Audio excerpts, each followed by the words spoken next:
Okay, എന്താണ് accounting എന്ന് പറഞ്ഞാൽ? സിമ്പിളായിട്ട് പറഞ്ഞാൽ, വളരെ ചുരുക്കി നമ്മൾ പറയുകയാണെങ്കിൽ, ഒരു ബിസിനസ്സിൻ്റെ കണക്കുകൾ എഴുതി വെക്കുന്നതിനെയാണ് അക്കൗണ്ടിങ് എന്ന് പറയുന്നത്. ഒരു കച്ചവട സ്ഥാപനത്തിൻ്റെ കണക്കുകൾ എഴുതി വെക്കുന്നു. എന്തൊക്കെ നമ്മൾ എഴുതി വെക്കുക? വരവ്, ചെലവ്, സ്വത്ത്, ബാധ്യത എന്നിവയെക്കുറിച്ചുള്ള കണക്കുകൾ നമ്മൾ രേഖപ്പെടുത്തി വെക്കുന്നതാണ്, എഴുതി വെക്കുന്നതിനെയാണ് നമ്മൾ ചുരുക്കിയിട്ട്, ഏറ്റവും വളരെ ചുരുക്കി പറയുകയാണെങ്കിൽ ബിസിനസ്സിൻ്റെ കണക്ക് എഴുതുന്നതാണ് അക്കൗണ്ടിങ് എന്ന് പറയുന്നത്, അല്ലേ? അതിനൊരു ഡെഫിനേഷനായിട്ട്, നിർവചനമൊക്കെ ആയിട്ട് പറയുകയാണെങ്കിൽ എങ്ങനെ പറയാം? എന്തൊക്കെയാണ് അക്കൗണ്ടിങ്ങിൻ്റെ ഉപയോഗം, അല്ലെങ്കിൽ എന്തിനാണ് അക്കൗണ്ടിങ് ചെയ്യുന്നത്? ഒരു ബിസിനസ്സിൻ്റെ സാമ്പത്തിക സ്ഥിതി മനസ്സിലാക്കാൻ വേണ്ടിയിട്ടും, ബിസിനസ്സിലെ സ്വത്ത്, ബാധ്യത, വരുമാനം, ചെലവ് തുടങ്ങിയവ ഏതൊക്കെയാണ്, എത്രയൊക്കെയാണ് എന്നിങ്ങനെ അറിയാൻ വേണ്ടിയിട്ടും, ബിസിനസ്സിലെ റിപ്പോർട്ടുകൾ, അതായത് ലാഭം എത്ര, നഷ്ടം എത്ര തുടങ്ങിയിട്ടുള്ള റിപ്പോർട്ടുകൾ കണ്ടുപിടിക്കാൻ വേണ്ടിയിട്ട്, ഇതെല്ലാം അറിയാൻ വേണ്ടിയിട്ട്, ഇതിനൊക്കെ വേണ്ടിയിട്ട് ചെയ്യുന്നതാണ് ഒരു അക്കൗണ്ടിങ് എന്ന് പറയുന്നത്. ഓക്കെ, നമ്മുടെ ബിസിനസ്സിലെ അല്ലെങ്കിൽ അക്കൗണ്ടിങ്ങിലെ ഏതൊരു ഘടകം എടുത്തു കഴിഞ്ഞാലും അത് 5 സെക്ഷനുകളിൽ ഏതെങ്കിലും ഒന്നിൽ പെട്ടിട്ടുണ്ടാവും. എന്തൊരു കാര്യം എടുത്തു കഴിഞ്ഞാലും 5 സെക്ഷനുകളിൽ ഏതെങ്കിലും ഒന്നിൽ പെട്ടിട്ടുണ്ടാവും. ചില ആളുകൾ, അതായത് അക്കൗണ്ടിങ് ബുക്കുകൾ എഴുതിയിട്ടുള്ള ചില ആളുകൾ ഇതിന് 4 സെക്ഷൻ എന്നും പറയാറുണ്ട്, 4 അല്ലെങ്കിൽ 5 എന്നും നമുക്ക് പറയാം. ഇതിൽ ഒന്നാമത്തതാണ് അസറ്റ് എന്ന് പറയുന്നത്. അസറ്റ് എന്ന് പറഞ്ഞാൽ ആ വാക്കിൻ്റെ അർത്ഥം സ്വത്തുകൾ, സമ്പത്ത് എന്നാണ്. ഒരു സ്വത്ത് എന്താണെന്ന് ശരിക്കും ഒരാൾ പഠിക്കേണ്ട ആവശ്യമില്ല, അല്ലേ? കാരണം അത് അയാൾക്ക് അറിയുന്നതാണ്. ഒരു 5 വയസ്സ് മുതൽ നമ്മൾ മനസ്സിലാക്കിയിട്ടുള്ള, സമൂഹത്തിൽ നിന്നും കുടുംബത്തിൽ നിന്നും നമ്മൾ അറിഞ്ഞിട്ടുള്ള, മനസ്സിലാക്കിയിട്ടുള്ള ഒരു കാര്യമാണ് സ്വത്ത് എന്താണ്, സമ്പത്ത് എന്താണെന്നുള്ളത്. നമുക്കിതാരും പഠിപ്പിച്ചു തരേണ്ട ആവശ്യമില്ല, അല്ലേ? നമ്മുടെ കയ്യിലൊരു പേപ്പറും പേനയും കിട്ടിക്കഴിഞ്ഞാൽ നമുക്ക് തന്നെ അത് എന്ത് ചെയ്യാൻ പറ്റും?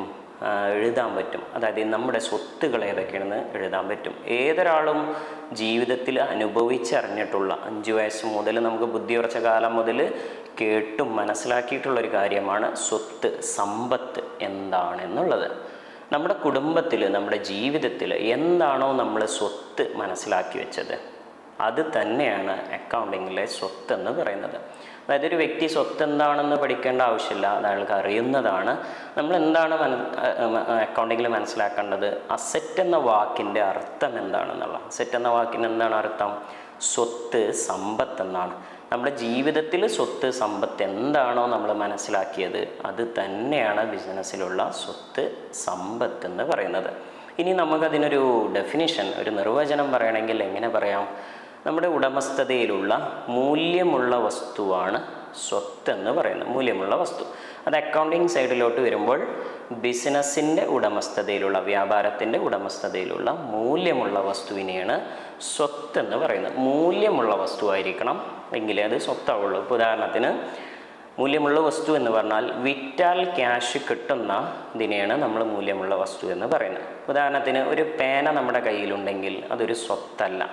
ഒരു പേപ്പർ, A4ൻ്റെ പേപ്പർ, പെൻസിൽ നമ്മുടെ കയ്യിലുണ്ടെങ്കിൽ അതൊന്നും നമ്മുടെ സ്വത്തല്ല. കാരണം അത് വിറ്റ് കഴിഞ്ഞാൽ വാങ്ങാൻ ആരും ഉണ്ടാവില്ല.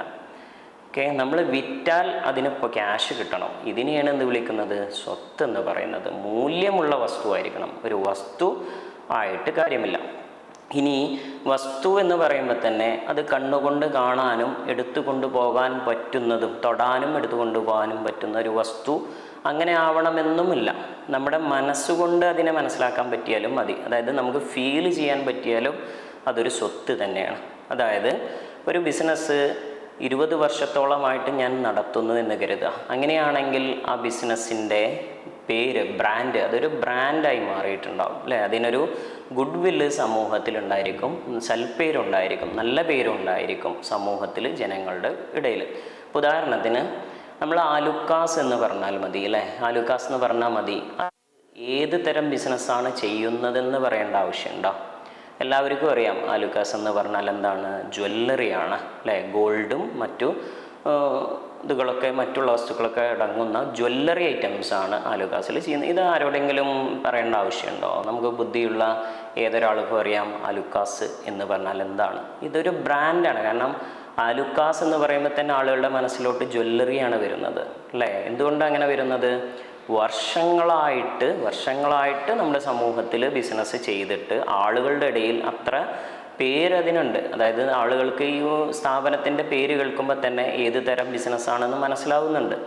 ഇതാണ് ഒരു ഗുഡ് വില്ല്, സൽപ്പേര് എന്ന് പറയുന്നത്. ഇത് വർഷങ്ങളോളം സമൂഹത്തിൽ നമ്മൾ ബിസിനസ് ചെയ്തു കഴിഞ്ഞാൽ ഉണ്ടാവുന്നതാണ്. അതായത് ജനങ്ങളുടെ മനസ്സിൽ നമ്മുടെ സ്ഥാപനത്തെക്കുറിച്ചുള്ള അറിവാണ് ബ്രാൻഡ് അല്ലെങ്കിൽ സെൽപ്പേര് എന്നൊക്കെ ഗുഡ് വില്ല് എന്നൊക്കെ നമുക്ക് പറയാം. ഗുഡ് വില്ല് എന്ന് പറയുന്നത് ഇത് നമുക്ക് കണ്ണുകൊണ്ട് കാണാനോ തൊടാനോ പറ്റാത്ത ഒരു വസ്തുവാണ്. പക്ഷേ അങ്ങനെ ഒരു മൂല്യമുണ്ട്. നമുക്ക് ചിന്തിച്ചാൽ അറിയാം. നമ്മുടെ ബിസിനസ്സിൻ്റെ അതേ പേരിൽ മറ്റൊരു ആൾ, നമ്മൾ ഒരു 20 വർഷമായിട്ട് ബിസിനസ് ചെയ്യുന്നു എന്ന് കരുതുക. അതേ പേരിൽ നമ്മുടെ അനുവാദമില്ലാതെ നമ്മുടെ ബിസിനസ്സിൻ്റെ അതേ നെയിമിൽ അതേ ബ്രാൻഡിൽ വേറൊരാൾക്ക് ബിസിനസ് തുടങ്ങാൻ പറ്റുമോ? ഇല്ല. നമ്മുടെ പാർട്ണർഷിപ്പോട് കൂടി, നമ്മുടെ ബ്രാഞ്ചായിട്ടോ നമ്മുടെ അനുവാദത്തോടു കൂടി, നമ്മുടെ പെർമിഷനോട് കൂടി മാത്രമേ നമ്മളെ ബിസിനസ് മറ്റൊരാൾക്ക് തുടങ്ങാൻ പറ്റുള്ളൂ. അതിന് നമ്മളൊരു എമൗണ്ടും വാങ്ങാറുണ്ട് അല്ലേ? അപ്പോൾ അതായത് അവിടെ വിൽക്കുന്നത് എന്താണ്? നമ്മുടെ ബ്രാൻഡിനെ തന്നെയാണ്, നമ്മുടെ കമ്പനിയുടെ സെൽപ്പേര് തന്നെയാണ്. അപ്പോൾ ഇത് കണ്ണുകൊണ്ട് കാണാനോ തൊടാനോ പറ്റാത്ത ഒരു അസറ്റാണ്, ഒരു സ്വത്താണ്. അപ്പോൾ പറഞ്ഞതിൻ്റെ അർത്ഥം, സ്വത്തെന്ന് പറഞ്ഞാൽ അത് മൂല്യമുള്ള ഒരു വസ്തുവായിരിക്കും, മൂല്യമുള്ള ഒരു കാര്യമായിരിക്കണം. വസ്തു എന്ന് പറയുമ്പോൾ തൊടാൻ പറ്റുന്നത്, കണ്ണുകൊണ്ട് കാണാൻ പറ്റുന്നത് എന്ന് മാത്രം ചിന്തിക്കരുത്. മൂല്യമുള്ള ഒരു കാര്യമായിരിക്കണം. ഇതിനെ നമുക്ക് എന്ത് വിളിക്കാം? സ്വത്ത് എന്ന് പറയാം. ഓക്കെ, മൂല്യമുള്ളതാണെന്ന് നേരത്തെ പറഞ്ഞ പോലെ പെൻസിൽ, പേന ഇതൊന്നും എന്തല്ല, നമ്മുടെ സ്വത്തല്ല. കാരണം ഒരു പേനയൊക്കെ നമ്മുടെ കയ്യിൽ നിന്ന് വീണുപോയി, നമ്മളത് തിരഞ്ഞു വരുമോ? അത് കഷ്ടപ്പെട്ട് ബുദ്ധിമുട്ടിയെ തിരഞ്ഞ് കണ്ടുപിടിച്ച് എടുക്കാനൊക്കെ നിൽക്കുമോ? ഇല്ല. നമ്മൾ മറ്റൊരു പേന വാങ്ങുകയാണ് ചെയ്യുക. പകരം നമ്മുടെ കയ്യിൽ നിന്നൊരു സ്വർണ്ണമാണ് പോയതെങ്കിലോ, 2 പവൻ്റെ ഒരു മാല പോയി എന്ന് കരുതുക, നമ്മളത് ഒരുപാട് അന്വേഷിക്കില്ലേ? കാരണം പോയത് നല്ലൊരു തുകയാണ്. എന്തുകൊണ്ടാണത്? അതാണ് അസറ്റ് എന്ന് പറയുന്നത്. അതായത് അതിന് മൂല്യമുണ്ട്, നല്ലൊരു എമൗണ്ട് മൂല്യമുള്ള വസ്തുവാണ്. ഓക്കെ, അപ്പോൾ മൂല്യമുള്ള വസ്തു അല്ലെങ്കിൽ ഒരു കാര്യം, ഇതിനെയാണ് എന്ത് വിളിക്കുന്നത്? അസറ്റ് എന്ന് പറയുന്നത്, സ്വത്ത് എന്ന് പറയുന്നത്. ഒറ്റ വാക്കി പറഞ്ഞാൽ നിങ്ങൾ ഡെഫിനേഷനൊന്നും ഒരുപാട് ചിന്തിച്ച് ബുദ്ധിമുട്ടണ്ട. എന്താണ് അസറ്റ് എന്ന് പറഞ്ഞാൽ? സ്വത്തുകളാണ് അസറ്റ് എന്ന് പറഞ്ഞാൽ. നമ്മുടെ കുടുംബത്തിലൊക്കെ ഉള്ള പോലെ സ്വത്തുകൾ, സമ്പത്ത്, ഇതിനെയാണ് അസറ്റ് എന്ന് പറയുന്നത്. ഈ അസറ്റുകളെ 2ആയിട്ട് തിരിച്ചിട്ടുണ്ട്. ഒന്ന് കറണ്ട് അസറ്റ്. കറണ്ട് എന്ന വാക്കിൻ്റെ അർത്ഥം എന്താ? ഇപ്പോൾ നിലവിൽ ഉണ്ട് എന്നാണ് അല്ലേ? കറണ്ട് ഇപ്പോഴുള്ളത് എന്നുള്ള അർത്ഥത്തിലാണ്. കറണ്ട് അസറ്റ് എന്ന് പറഞ്ഞാൽ ഒരു വർഷത്തിനുള്ളിൽ സ്ഥിരമായി മാറ്റം സംഭവിക്കുന്ന അസറ്റുകളെയാണ് കറണ്ട് അസറ്റ് എന്ന് പറയുന്നത്. അതായത് ഇതിൻ്റെ മൂല്യം കൂടുക കുറയുക ചെയ്തുകൊണ്ടിരിക്കും. ഒരു വർഷം എന്ന് പറയുമ്പോൾ ഫൈനൽ അക്കൗണ്ട്സ് ക്രിയേറ്റ് ചെയ്യുന്ന ഒരു പീരീഡ് എന്ന് നമുക്ക് പറയാം കേട്ടോ. ചില കമ്പനികളിൽ, ഷെയർ ഹോൾഡേഴ്സൊക്കെ ഉള്ള കമ്പനികളിൽ ഇത് 3 മാസമായിട്ട് വരാറുണ്ട്. ഫൈനൽ അക്കൗണ്ട്സ് എന്ന് പറഞ്ഞാൽ ലാഭവും നഷ്ടവും കണക്കാക്കുക, സ്വത്ത് ബാധ്യതകൾ, ബിസിനസ്സിലെ എല്ലാ റിപ്പോർട്ടുകളും ചെയ്യുന്ന സമയം, അതിനെ നമുക്ക് ഒരു പീരീഡ്, ഫൈനൽ അക്കൗണ്ട്സ് ചെയ്യുന്ന പീരീഡ് എന്ന് പറയാം. ഈ ഒരു പീരീഡ് സാധാരണ ഒരു വർഷമാണ് സാധാരണ ബിസിനസ്സുകൾക്കുള്ളത്. ചില സ്ഥാപനങ്ങൾക്ക് 3 മാസം ഉണ്ടാവാറുണ്ട്. ഷെയർ ഹോൾഡേഴ്സൊക്കെ ഉള്ള, ഷെയറുകളൊക്കെ ഉള്ള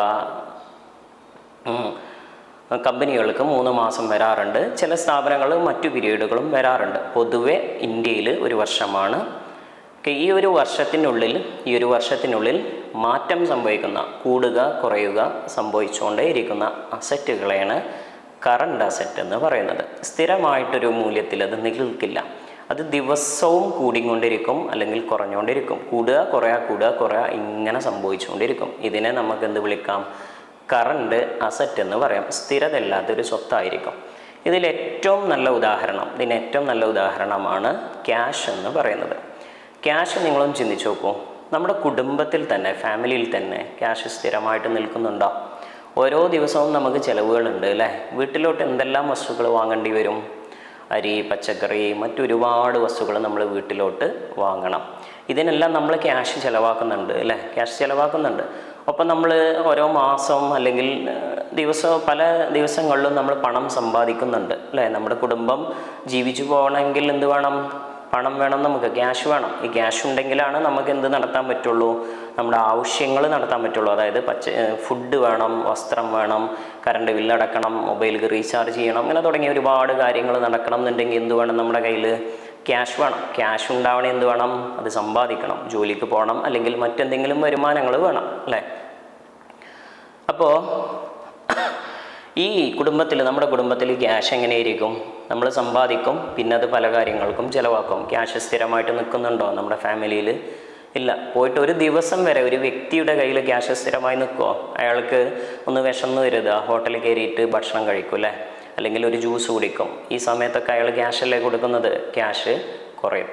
അപ്പോൾ ഒന്ന് ചിന്തിച്ച് നോക്കൂ, നമ്മുടെ ബിസിനസ്സിൽ എങ്ങനെയായിരിക്കും ക്യാഷ്?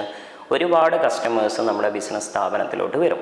എന്നിട്ട് എന്ത് ചെയ്യും? പ്രൊഡക്റ്റുകൾ വാങ്ങും, അവർ ക്യാഷ് തരും. അതുപോലെ നമ്മൾ പല വസ്തുക്കളും ബിസിനസ്സിന് വേണ്ടി വാങ്ങേണ്ടി വരും. അപ്പോൾ ഒക്കെ നമ്മൾ കൊടുക്കുന്ന എന്താണ്? ക്യാഷാണ്. ബിസിനസ്സിൽ ക്യാഷ് സ്ഥിരമായി നിൽക്കുമോ? ഒരു വർഷത്തോളം അത് സ്ഥിരമായിട്ട് അനങ്ങാതെ നിൽക്കുമോ? ഇല്ല. പോയിട്ട് ഒരു ദിവസം, ഒരു മണിക്കൂർ പോലും അത് സ്ഥിരമായിട്ട് നിന്ന് വരില്ല അല്ലേ. മാറ്റങ്ങൾ സംഭവിച്ചുകൊണ്ടേയിരിക്കും. ബിസിനസ്സിൻ്റെ വലുപ്പം അനുസരിച്ചായിരിക്കും.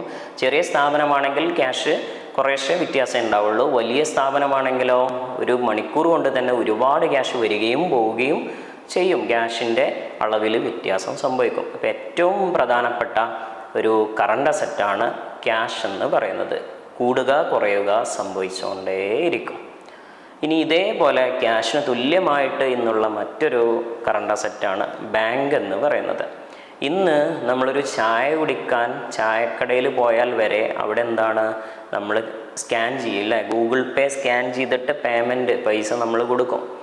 അപ്പോൾ അത്ര ചെറിയ കടകളിൽ വരെ എന്താണ്, ഗൂഗിൾ പേ ആണ്. ഏതൊരു സാധാരണക്കാരൻ്റെ കയ്യിലും ഇന്ന് ഗൂഗിൾ പേ, പേടിഎം, ആമസോൺ പേ തുടങ്ങിയിട്ടുള്ള പേയ്മെൻറ്റുകൾ UPI അല്ലേ, UPI പേയ്മെൻറ്റുകളാണ് ഉള്ളത്. അപ്പോൾ നോക്കിയൊക്കെ ഒരു ബിസിനസ്സിൽ സ്കാൻ ചെയ്യാനുള്ള ഗൂഗിൾ പേയുടെ അല്ലെ പേടിഎമ്മിൻ്റെത് വെച്ചിട്ടുണ്ട്, UPI വെച്ചിട്ടുണ്ട് എങ്കിൽ അവരുടെ ബാങ്ക് അക്കൗണ്ട് സ്ഥിരമായി നിൽക്കുക. ഒരുപാട് ആളുകൾ അത് സ്കാൻ ചെയ്തിട്ട് അതിലോട്ട് പേയ്മെൻറ്റ് ചെയ്യില്ലേ. അപ്പോൾ ആ ബാങ്കിലോട്ട് എന്ത് ചെയ്യും? ക്യാഷ് ഇങ്ങനെ വന്നുകൊണ്ടേയിരിക്കും.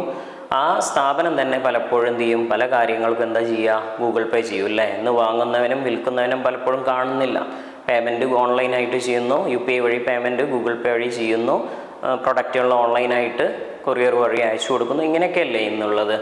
അതായത് വാങ്ങുന്ന ആളോ വിൽക്കുന്ന ആളോ കാണുന്നില്ല. അപ്പോൾ ബാങ്കും ക്യാഷിന് തുല്യമായിട്ട് ഇന്നുള്ളൊരു വസ്തുവാണ്. ക്യാഷിൻ്റെ അതേപോലെ എന്തുണ്ട് ബിസിനസ്സിൽ? ബാങ്കും നിലവിലുണ്ട്. ബാങ്കും മാറിക്കൊണ്ടിരിക്കും. അത് സ്ഥിരമായിട്ട് നിൽക്കുമോ ഒരു വർഷം വരെ? ബാങ്കിൽ ഇപ്പോൾ ഒരു ബിസിനസ്സിൽ 1,00,000 രൂപ ഉണ്ടെന്ന് കരുതാം. ഇത് സ്ഥിരമായിട്ട് നിൽക്കുമോ? ഇല്ല, മാറിക്കൊണ്ടേയിരിക്കും അല്ലേ. ഇന്ന് ഒരു സാധാരണക്കാരനായ വ്യക്തിയുടെ ബാങ്ക് അക്കൗണ്ട് വരെ സ്ഥിരമായിട്ട് നിൽക്കുന്നില്ല. കാരണം എല്ലാവരും കയ്യിൽ ക്യാഷ് ഇല്ലെങ്കിലോ അല്ലെങ്കിൽ ചില്ലറ ഇല്ലെങ്കിലോ ഒക്കെ എന്ത് ചെയ്യും? ഗൂഗിൾ പേ ചെയ്യും അല്ലേ. ഇന്നിപ്പോൾ പേഴ്സ് മറന്നാലും കുഴപ്പമില്ല, മൊബൈൽ കയ്യിലുണ്ടെങ്കിൽ നമുക്ക് വസ്തുക്കൾ വാങ്ങിക്കഴിഞ്ഞാൽ അതിന് ഗൂഗിൾ പേ അല്ലേ, അല്ലെങ്കിൽ പേടിഎം വഴിയോ UPI പേയ്മെൻറ്റ് നമുക്ക് എന്ത് ചെയ്യാൻ പറ്റും. ഒരു സാധാരണ വ്യക്തിയുടെ ബാങ്ക് അക്കൗണ്ട് അതുപോലും സ്ഥിരമായിട്ട് നിൽക്കുന്നില്ല, മാറിക്കൊണ്ടിരിക്കുകയാണ്. അപ്പോൾ ക്യാഷ് അത് കറണ്ട് അസറ്റിനൊരു ഉദാഹരണമാണ്. അതേപോലെ മറ്റൊരു ഉദാഹരണമാണെന്ത്? ബാങ്ക്. ഒരു വർഷം വരെ ഒന്നുമില്ല, ദിവസവും മാറിക്കൊണ്ടേയിരിക്കുന്ന ഒരു അസറ്റാണ് ബാങ്ക് എന്ന് പറയുന്നത്.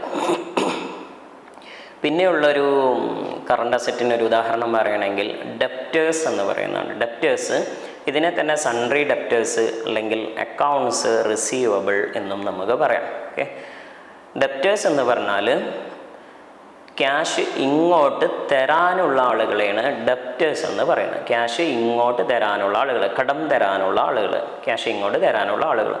സാധാരണ നമ്മുടെ ജീവിതത്തിൽ, നമ്മുടെ ലൈഫിൽ എങ്ങനെയാണ് ഒരാൾ നമുക്ക് ക്യാഷ് ഇങ്ങോട്ട് തരാനാവുന്നത്? നമ്മൾ അയാൾക്ക് കടം കൊടുക്കുമ്പോഴാണ് അല്ലേ. അപ്പം എൻ്റെ ഒരു സുഹൃത്ത് എന്നോട് ഒരു ദിവസം വന്നിട്ട് ക്യാഷ് ഒരു 10,000 രൂപ ഉണ്ടോ എന്ന് ചോദിച്ചു. ക്യാഷ് അയാൾ പറഞ്ഞു ഒരു മാസം കഴിഞ്ഞ് തരാമെന്ന് അവൻ പറഞ്ഞു. അപ്പോൾ ഞാനൊരു 10,000 രൂപ അവന് കടം കൊടുക്കുകയാണ്. അങ്ങനെയെങ്കിൽ എന്നെ സംബന്ധിച്ച് അവൻ എന്താണ്? എൻ്റെ ഒരു ഡെപ്റ്ററാണ്. അതായത് എനിക്ക് ക്യാഷ് തരാനുള്ള ആളാണ്. അപ്പോൾ സാധാരണ ലൈഫിൽ നമ്മൾ ക്യാഷ് കടം കൊടുക്കുമ്പോഴാണ് ആളുകൾ നമുക്ക് ഇങ്ങോട്ട് ക്യാഷ് തരാനാവുന്നത്. എങ്കിൽ ബിസിനസ്സിൽ കടത്തിന് ചരക്ക് വിൽക്കുമ്പോഴാണ് പൊതുവേ ഡെപ്റ്റേഴ്സ് ഉണ്ടാവുന്നത്. കടത്തിന് നമ്മൾ ചരക്കുകൾ വിൽക്കും. അതായത് ബിസിനസ്സിൽ ഒരുപാട് ആളുകൾ വസ്തുക്കൾ വാങ്ങും. നമ്മുടെ പരിചയക്കാരും മറ്റു പലരും നമ്മുടെ ബിസിനസ്സിൽ നിന്നും നമ്മുടെ പ്രൊഡക്റ്റ് വാങ്ങും അല്ലേ, ചരക്ക് വാങ്ങും. അതിനവർ പലപ്പോഴും കടം പറയും. ഒരു മാസം കഴിഞ്ഞ് ക്യാഷ് തരാം, അല്ലെങ്കിൽ 2 മാസം കഴിഞ്ഞ് ക്യാഷ് തരാം എന്നൊക്കെ പറയും. ഇങ്ങനെ നമുക്ക് ഒരുപാട് ആളുകൾ ക്യാഷ് തരാനുണ്ടാവും. ഇവരെയാണ് നമ്മളെന്ത് വിളിക്കുന്നത്? ഡെപ്റ്റേഴ്സ് എന്ന് പറയുന്നത്. അപ്പോൾ കടത്തിന് ചരക്ക് വിൽക്കുമ്പോഴാണ് പൊതുവേ ബിസിനസ്സിൽ ഡെപ്റ്റേഴ്സ് ഉണ്ടാവുന്നത്. ക്യാഷ് നമുക്ക് ഇങ്ങോട്ട് കിട്ടാനുള്ള ആളുകളാണ് ഡെപ്റ്റേഴ്സ് എന്ന് പറയുന്നത്. ഓക്കെ, ഇവരൊരു അസറ്റാണ്. പല ആളുകളും കരുതുന്നത് ക്യാഷ് ഇങ്ങോട്ട് കിട്ടാനല്ലേ അത് ഒരു ബുദ്ധിമുട്ട് പോലെയാണ്, കാരണം അവർ നമ്മളെ പറ്റിച്ചാലോ എന്നൊക്കെയുള്ളതാണ്. പക്ഷേ ബിസിനസ് നിലനിന്ന് പോകണമെന്നുണ്ടെങ്കിൽ നമ്മൾ വിശ്വാസമുള്ള ആളുകൾക്ക് കടത്തിന് ചരക്ക് വിൽക്കേണ്ടി വരും അല്ല, ക്യാഷ് വാങ്ങിയിട്ട് മാത്രമല്ല പലപ്പോഴും കടത്തിന് ചരക്ക് വിൽക്കേണ്ടി വരും. അപ്പോൾ മനസ്സിലാക്കുക, നമ്മളെ ഇതൊരു അസറ്റായിട്ട് സ്വത്തായിട്ട് എന്തുകൊണ്ടാണ് വരുന്നത്? നമ്മളെ ഒരാൾ കടം പറഞ്ഞ് പറ്റിക്കുന്ന ആളെന്ന് കരുതാം. പറ്റിക്കുന്ന അയാൾ നമ്മുടെ കടയിൽ വന്നു, വസ്തുക്കൾ വാങ്ങി, ശേഷം കടം പറയണം. നമുക്കറിയാം അവൻ നമ്മളെ പറ്റിക്കും, അവൻ ക്യാഷ് തരില്ല. അവൻ 1 മാസം കഴിഞ്ഞ് തരാമെന്ന് പറഞ്ഞാലും അവൻ ക്യാഷ് തരില്ല എന്ന് നമുക്ക് അറിയാമെങ്കിൽ നമ്മൾ അയാൾക്ക് കടത്തിന് വിൽക്കുമോ? ഒരിക്കലും വിൽക്കില്ല അല്ലേ. നമ്മളെ പറ്റിക്കുന്ന ഒരാൾക്ക് ഒരിക്കലും നമ്മൾ എന്ത് ചെയ്യില്ല, കടത്തിന് ചരക്ക് വിൽക്കില്ല. നമുക്ക് ക്യാഷ് കിട്ടും എന്ന് ഉറപ്പുണ്ടെങ്കിൽ മാത്രമേ നമ്മൾ എന്ത് ചെയ്യുള്ളൂ, കടത്തിന് ചരക്ക് വിൽക്കുകയുള്ളൂ. അതിൻ്റെ അർത്ഥം എന്താണ്? ഒരാൾ 10,000 രൂപക്ക് കടത്തിന് ചരക്ക് വാങ്ങിക്കൊണ്ടുപോയാൽ നമ്മളത് പ്രതീക്ഷിക്കുന്നു 10,000 രൂപ അവൻ 1 മാസം കഴിഞ്ഞ് അല്ലെങ്കിൽ 2 ആഴ്ച കഴിഞ്ഞ് നമുക്ക് തരും എന്ന് നമ്മൾ പ്രതീക്ഷിക്കുന്നു. ഇതേതുപോലെയാണ്? ബാങ്കിൽ ക്യാഷ് ഇട്ടതുപോലെയാണ്. നമ്മുടെ ക്യാഷ് എവിടെയും പോയിട്ടില്ല അല്ലേ, അയാൾ നമുക്ക് തരും.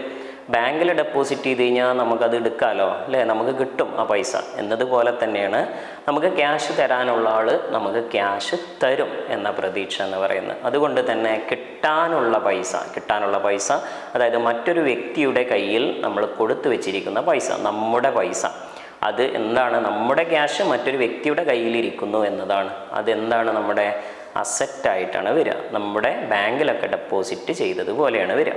ഇനി ഇതെന്തുകൊണ്ട് കറണ്ട് അസറ്റാണോ? നിങ്ങൾ ചിന്തിച്ച് നോക്കൂ, എനിക്കിപ്പോൾ 10 പേര് ഒരു 50,000 രൂപ ബിസിനസ്സിൽ തരാനുണ്ടെന്ന് കരുതാം. ഏതൊരു സമയത്തും എൻ്റെ മറ്റൊരു കൂട്ടുകാരൻ ബിസിനസ്സിൽ വന്നിട്ട് കടം പറഞ്ഞു പോകാം അല്ലേ, ചരക്കുകൾ വാങ്ങിയിട്ട് കടം പറഞ്ഞ് പോയിക്കൂടെ? അങ്ങനെയാണെങ്കിൽ വീണ്ടും ഡെപ്റ്റേഴ്സിൻ്റെ എണ്ണം എന്തായി? കൂടി, തരാനുള്ള പൈസയും കൂടി. പിന്നെ എനിക്ക് ക്യാഷ് തരാനുള്ള ഒരു സുഹൃത്ത് ഏതൊരു നിമിഷം വേണമെങ്കിലും അവൻ പെട്ടെന്ന് പേയ്മെൻറ്റ് ചെയ്തിട്ട് ഗൂഗിൾ പേയിൽ പേയ്മെൻറ്റ് ചെയ്തിട്ട് ഒരു സ്ക്രീൻഷോട്ട് വിടാം ചിലപ്പോൾ അല്ലേ, വാട്സപ്പിൽ സ്ക്രീൻഷോട്ട് കിട്ടു, എന്നിട്ട് പറയണം നിൻ്റെ ക്യാഷ് ഞാൻ വിട്ടിട്ടുണ്ട് കേട്ടോ എന്ന് പറഞ്ഞു. അവൻ തരാനുള്ള പൈസ അതോടുകൂടെ കഴിഞ്ഞു. നമുക്ക് ക്യാഷ് തരാനുള്ള ആളുകൾ എപ്പോഴാണ് തരിക എന്നോ, ഏതൊക്കെ ആളുകൾ നമ്മുടെ കടയിൽ വന്ന്, പല ആളുകളും കടയിൽ വന്ന് വീണ്ടും കടം വാങ്ങി പോകാനും സാധ്യതയുണ്ട്. അതായത് ഡെപ്റ്റേഴ്സ് എന്ന് പറയുന്നതിൻ്റെ ആകെ തുക കൂടുകയും കുറയുകയും ചെയ്യും. ഡെപ്റ്റേഴ്സ് ഒരു ഗ്രൂപ്പാണ്. ഒരു ഗ്രൂപ്പ് എന്ന് പറഞ്ഞാൽ ഒരു കൂട്ടം ആളുകളാണ്. ക്യാഷ് ഇങ്ങോട്ട് തരാനുള്ള ഒരുപാട് ആളുകളുണ്ടാവും. ഇവരെല്ലാവരെയും കൂട്ടിയിട്ടാണ് നമ്മൾ എന്ത് വിളിക്കുന്നത്? ഡെപ്റ്റേഴ്സ് എന്ന് പറയുന്നത്. ഓക്കെ, അപ്പോൾ ഇവരുടെ എണ്ണം അല്ലെങ്കിൽ ഇവരുടെ തുക കൂടുകയും കുറയുകയും ചെയ്തുകൊണ്ടേയിരിക്കും. നമുക്ക് ക്യാഷ് തരാനുള്ള ആളുകളുടെ എമൗണ്ട് കൂടുകയും കുറയുകയും ചെയ്തിട്ടുണ്ട്. അവർ പലരും നമുക്ക് ക്യാഷ് ഏത് നിമിഷവും തരും, പല ആളുകളും കടം പറഞ്ഞ് പോവുകയും ചെയ്യാം. അപ്പോൾ ഡെപ്റ്റേഴ്സ് എന്ന് പറയുന്നതും ഒരു കറണ്ട് അസറ്റാണ്. അടുത്ത കറണ്ട് അസറ്റിന് ഒരു ഉദാഹരണമായിട്ട് നമുക്ക് പറയാൻ പറ്റുന്നത് സ്റ്റോക്കുകളാണ്. ബിസിനസ്സിൽ വിൽക്കാൻ വച്ചിരിക്കുന്ന ചരക്കുകൾ. ഇപ്പോൾ ഒരു മൊബൈൽ ഷോപ്പാണെന്ന് കരുതുക, അതിലൊരുപാട് മൊബൈലുകൾ ഉണ്ടാവും അല്ലേ, പിന്നെ എന്തൊക്കെ ഉണ്ടാവും? മൊബൈലിൻ്റെ കവറുകൾ, മറ്റു അനുബന്ധ വസ്തുക്കൾ, ചാർജറുകൾ, അങ്ങനെ നിങ്ങൾക്ക് ചിന്തിച്ചറിയാം ഒരു മൊബൈൽ കടയിൽ എന്തൊക്കെയാണ് ഉണ്ടാവുക ഏകദേശം അല്ലേ. ഈ വസ്തുക്കളൊക്കെ ആരുടെയാണ്? ബിസിനസ്സിൻ്റെ സ്വത്താണ് അല്ലേ. അതായത് ബിസിനസ്സിൽ ആ മൊബൈൽ കടയിലുള്ളതെല്ലാം ബിസിനസ്സിൻ്റെ സ്വത്തുകളാണ്. അപ്പോൾ ഈ വിൽക്കാൻ വെച്ചിരിക്കുന്ന മൊബൈലുകളൊക്കെ ബിസിനസ്സിൻ്റെ സ്വത്തുകളാണ്. പക്ഷേ ഏതൊരു നിമിഷവും ഒരു കസ്റ്റമർ, ഒരു വ്യക്തി നമ്മുടെ ബിസിനസ്സിലോട്ട് വന്നിട്ട് അവൻ എന്ത് ചെയ്യും? ഒരു മൊബൈൽ നോക്കി അവന് ഇഷ്ടപ്പെട്ട് അവൻ ആ മൊബൈൽ എടുത്തുകൊണ്ട് പോകൂലേ. അതിന് നമുക്ക് എന്ത് തരും? ക്യാഷ് തരും. ഓക്കെ, അപ്പം അങ്ങനെ ഒരു മൊബൈൽ അവൻ വാങ്ങിക്കൊണ്ട് പോയാൽ, ഒരു 30,000 രൂപയുടെ മൊബൈൽ അവൻ എടുത്ത് വാങ്ങിക്കൊണ്ട് പോയി. അവൻ നമുക്ക് എന്ത് ചെയ്തു? 30,000 രൂപ തന്നു. അപ്പോൾ ക്യാഷ് നമുക്ക് 30,000 കിട്ടി. നമ്മുടെ സ്റ്റോക്കിൽ നിന്ന് എന്ത് സംഭവിച്ചു? ഒരു മൊബൈൽ നമ്മുടെ കയ്യിൽ നിന്നും പോയി. അപ്പോൾ സ്റ്റോക്കിൻ്റെ ഒരു 50 മൊബൈലാണ് എൻ്റെ ബിസിനസ്സിൽ ഉണ്ടായിരുന്നതെന്ന് കരുതുക. ഒരാൾ കടയിൽ വന്നിട്ട് ഒരു മൊബൈൽ വാങ്ങിക്കൊണ്ട് പോകുമ്പോൾ അത് എത്രണ്ണായി മാറും? 49 മാറും അല്ലേ. 50 എണ്ണത്തിൽ ഒന്ന് എന്ത് ചെയ്തു? നമ്മൾ വിറ്റ് കഴിഞ്ഞു. അപ്പോൾ 49 ആവും. അപ്പോൾ ഈ സ്റ്റോക്കിൻ്റെ എണ്ണം ഏതൊരു നിമിഷവും മാറാം. എങ്ങനെ മാറും? കസ്റ്റമർ നമ്മുടെ കടയിൽ വന്ന് വസ്തുക്കൾ വാങ്ങിക്കൊണ്ട് പോകുമ്പോൾ അല്ലേ, സ്റ്റോക്കിൻ്റെ എണ്ണത്തിൽ കുറവ് സംഭവിക്കും. ഇങ്ങനെ സ്റ്റോക്കിൻ്റെ എണ്ണത്തിൽ കുറയുമ്പോൾ നമ്മൾ എന്ത് ചെയ്യും? വീണ്ടും പ്രൊഡക്റ്റുകൾ വാങ്ങും. വീണ്ടും സ്റ്റോക്ക് വാങ്ങിയിട്ട് നമ്മുടെ കടയിൽ വീണ്ടും നിറച്ചു വെക്കും അല്ലേ. വീണ്ടും കസ്റ്റമർ വന്ന് വാങ്ങിക്കൊണ്ടാവും. ഇതിങ്ങനെ സംഭവിച്ചുകൊണ്ടിരിക്കല്ലേ. ഇതിനെയാണല്ലോ ബിസിനസ് എന്ന് പറയുന്നത്. ഓക്കെ, അപ്പോൾ ബിസിനസ്സിലെ സ്റ്റോക്കുകൾ എന്താണ്? വിൽക്കും സ്റ്റോക്കിൻ്റെ എണ്ണത്തിൽ കുറയുമ്പോൾ നമ്മൾ വീണ്ടും വാങ്ങും, വീണ്ടും കസ്റ്റമേഴ്സ് വന്നിട്ട് വാങ്ങിക്കൊണ്ട് പോകും, വീണ്ടും നമ്മൾ ബിസിനസ്സിലോട്ട് വെക്കും. ഇങ്ങനെ ഇത് ചെയ്തുകൊണ്ടേയിരിക്കും. അപ്പോൾ ബിസിനസ്സിലെ സ്റ്റോക്കിൻ്റെ എണ്ണം എന്താണ്? കൂടുക കുറയുക, കൂടുക കുറയുക സംഭവിച്ചുകൊണ്ടിരിക്കും. അപ്പോൾ ഈ സ്റ്റോക്കും എന്താണ്? ഒരു കറണ്ട് അസറ്റാണ്. ഒരു വർഷം വരെയൊന്നും ഇത് സ്ഥിരമായിട്ട് നിൽക്കുമോ? അങ്ങനെയെങ്കിൽ സ്ഥാപനം അടച്ചു പൂട്ടേണ്ടി വരില്ലേ? സെയിൽ തീരെ ഇല്ല എന്നുള്ളതല്ല അർത്ഥം. ഒരു ബിസിനസ്സിന് എന്താ വേണ്ടത്? സെയിൽസ് വേണം അല്ലേ? അതുവഴി എന്ത് വേണം? ലാഭം കൂടണം, പ്രോഫിറ്റ് അല്ലേ വേണ്ടത് ബിസിനസ്സിന്.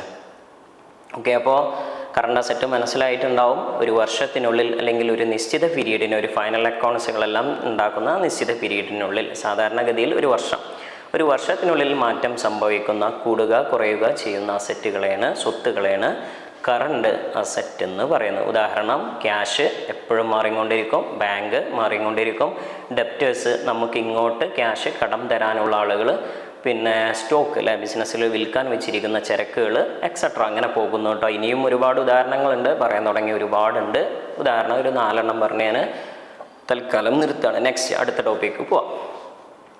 ഇനി അസറ്റുകൾ ഇപ്പോൾ 1 പറഞ്ഞു. അസറ്റുകൾ 1 കറണ്ട് അസറ്റ്, രണ്ടാമത്തതാണ് ഫിക്സഡ് അസറ്റ് എന്ന് പറയുന്നത്, സ്ഥിര സ്വത്തുകൾ എന്ന് പറയാം. സ്ഥിര സ്വത്ത്, ഫിക്സഡ് അസറ്റ് എന്ന് പറഞ്ഞാൽ ഒരു വർഷത്തിനുള്ളിൽ മാറ്റം വരാത്ത സ്വത്തുക്കളാണ് ഫിക്സഡ് അസറ്റ് എന്ന് പറയുന്നത്. ഒരു വർഷം എന്ന് പറയുന്നത് ഞാൻ നേരത്തെ പറഞ്ഞ പോലെ ചില ബിസിനസ്സുകൾക്ക് 3 മാസം ആവാം കേട്ടോ. പീരീഡ് എന്ന് പറയുന്നത് ഫൈനൽ അക്കൗണ്ട്സ് ഉണ്ടാക്കുന്ന പീരീഡാണ്. ആ പീരീഡിനുള്ളിൽ മാറ്റം സംഭവിക്കാത്ത, സാധാരണ ഒരു വർഷം ആണ് നമ്മൾ പറയാറ്. ഇന്ത്യയിൽ സാമ്പത്തിക വർഷം എന്ന് പറഞ്ഞാൽ ഏപ്രിൽ 1 മുതൽ മാർച്ച് 31 വരെയാണ് ഒരു വർഷം എന്ന് പറയുന്നത്. അപ്പോൾ ഈ ഒരു വർഷത്തിനുള്ളിൽ മാറ്റം സംഭവിക്കാത്ത അസറ്റുകളാണ് ഫിക്സഡ് അസറ്റ് എന്ന് പറയുന്നത്. ഇപ്പോൾ ഉദാഹരണത്തിന് ബിസിനസ്സിൽ ഫിറ്റ് ചെയ്തിരിക്കുന്ന, അതായത് ചുമരിൻ്റെ മുകളിൽ ഫിറ്റ് ചെയ്ത് ഇരിക്കുന്ന എ സി ഒരു ഫിക്സഡ് അസറ്റാണ്. അതിപ്പോൾ നമ്മൾ ബിസിനസ് തുടങ്ങുന്ന സമയത്ത് ഫിറ്റ് ചെയ്ത് വെച്ചു എന്ന് കരുതുക. ശേഷം ഒരു 4 ദിവസം കഴിഞ്ഞ് എടുത്ത് കളയോ, എടുത്ത് വിൽക്കുക, എന്നിട്ട് പുതിയതൊന്ന് വാങ്ങുക, പിന്നെ ഒരു 4 ദിവസം കഴിഞ്ഞ് വീണ്ടും വിൽക്കുക, പിന്നെ വീണ്ടും പുതിയത് വാങ്ങുക. ഇങ്ങനെ ചെയ്യുമോ നമ്മൾ എസിനെ?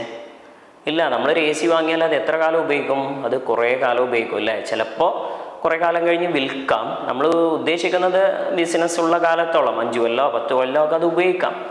ചിലപ്പോൾ പുതിയ മോഡൽ വന്നു കഴിഞ്ഞാൽ വിൽക്കാനും പുതിയതൊന്ന് വാങ്ങാനും സാധ്യതയുണ്ട്. പക്ഷേ ഒരു വർഷത്തിൻ്റെ ഉള്ളിൽ ഇതിങ്ങനെ വാങ്ങുക വിൽക്കുക ഇങ്ങനെ ചെയ്തുകൊണ്ടിരിക്കുക?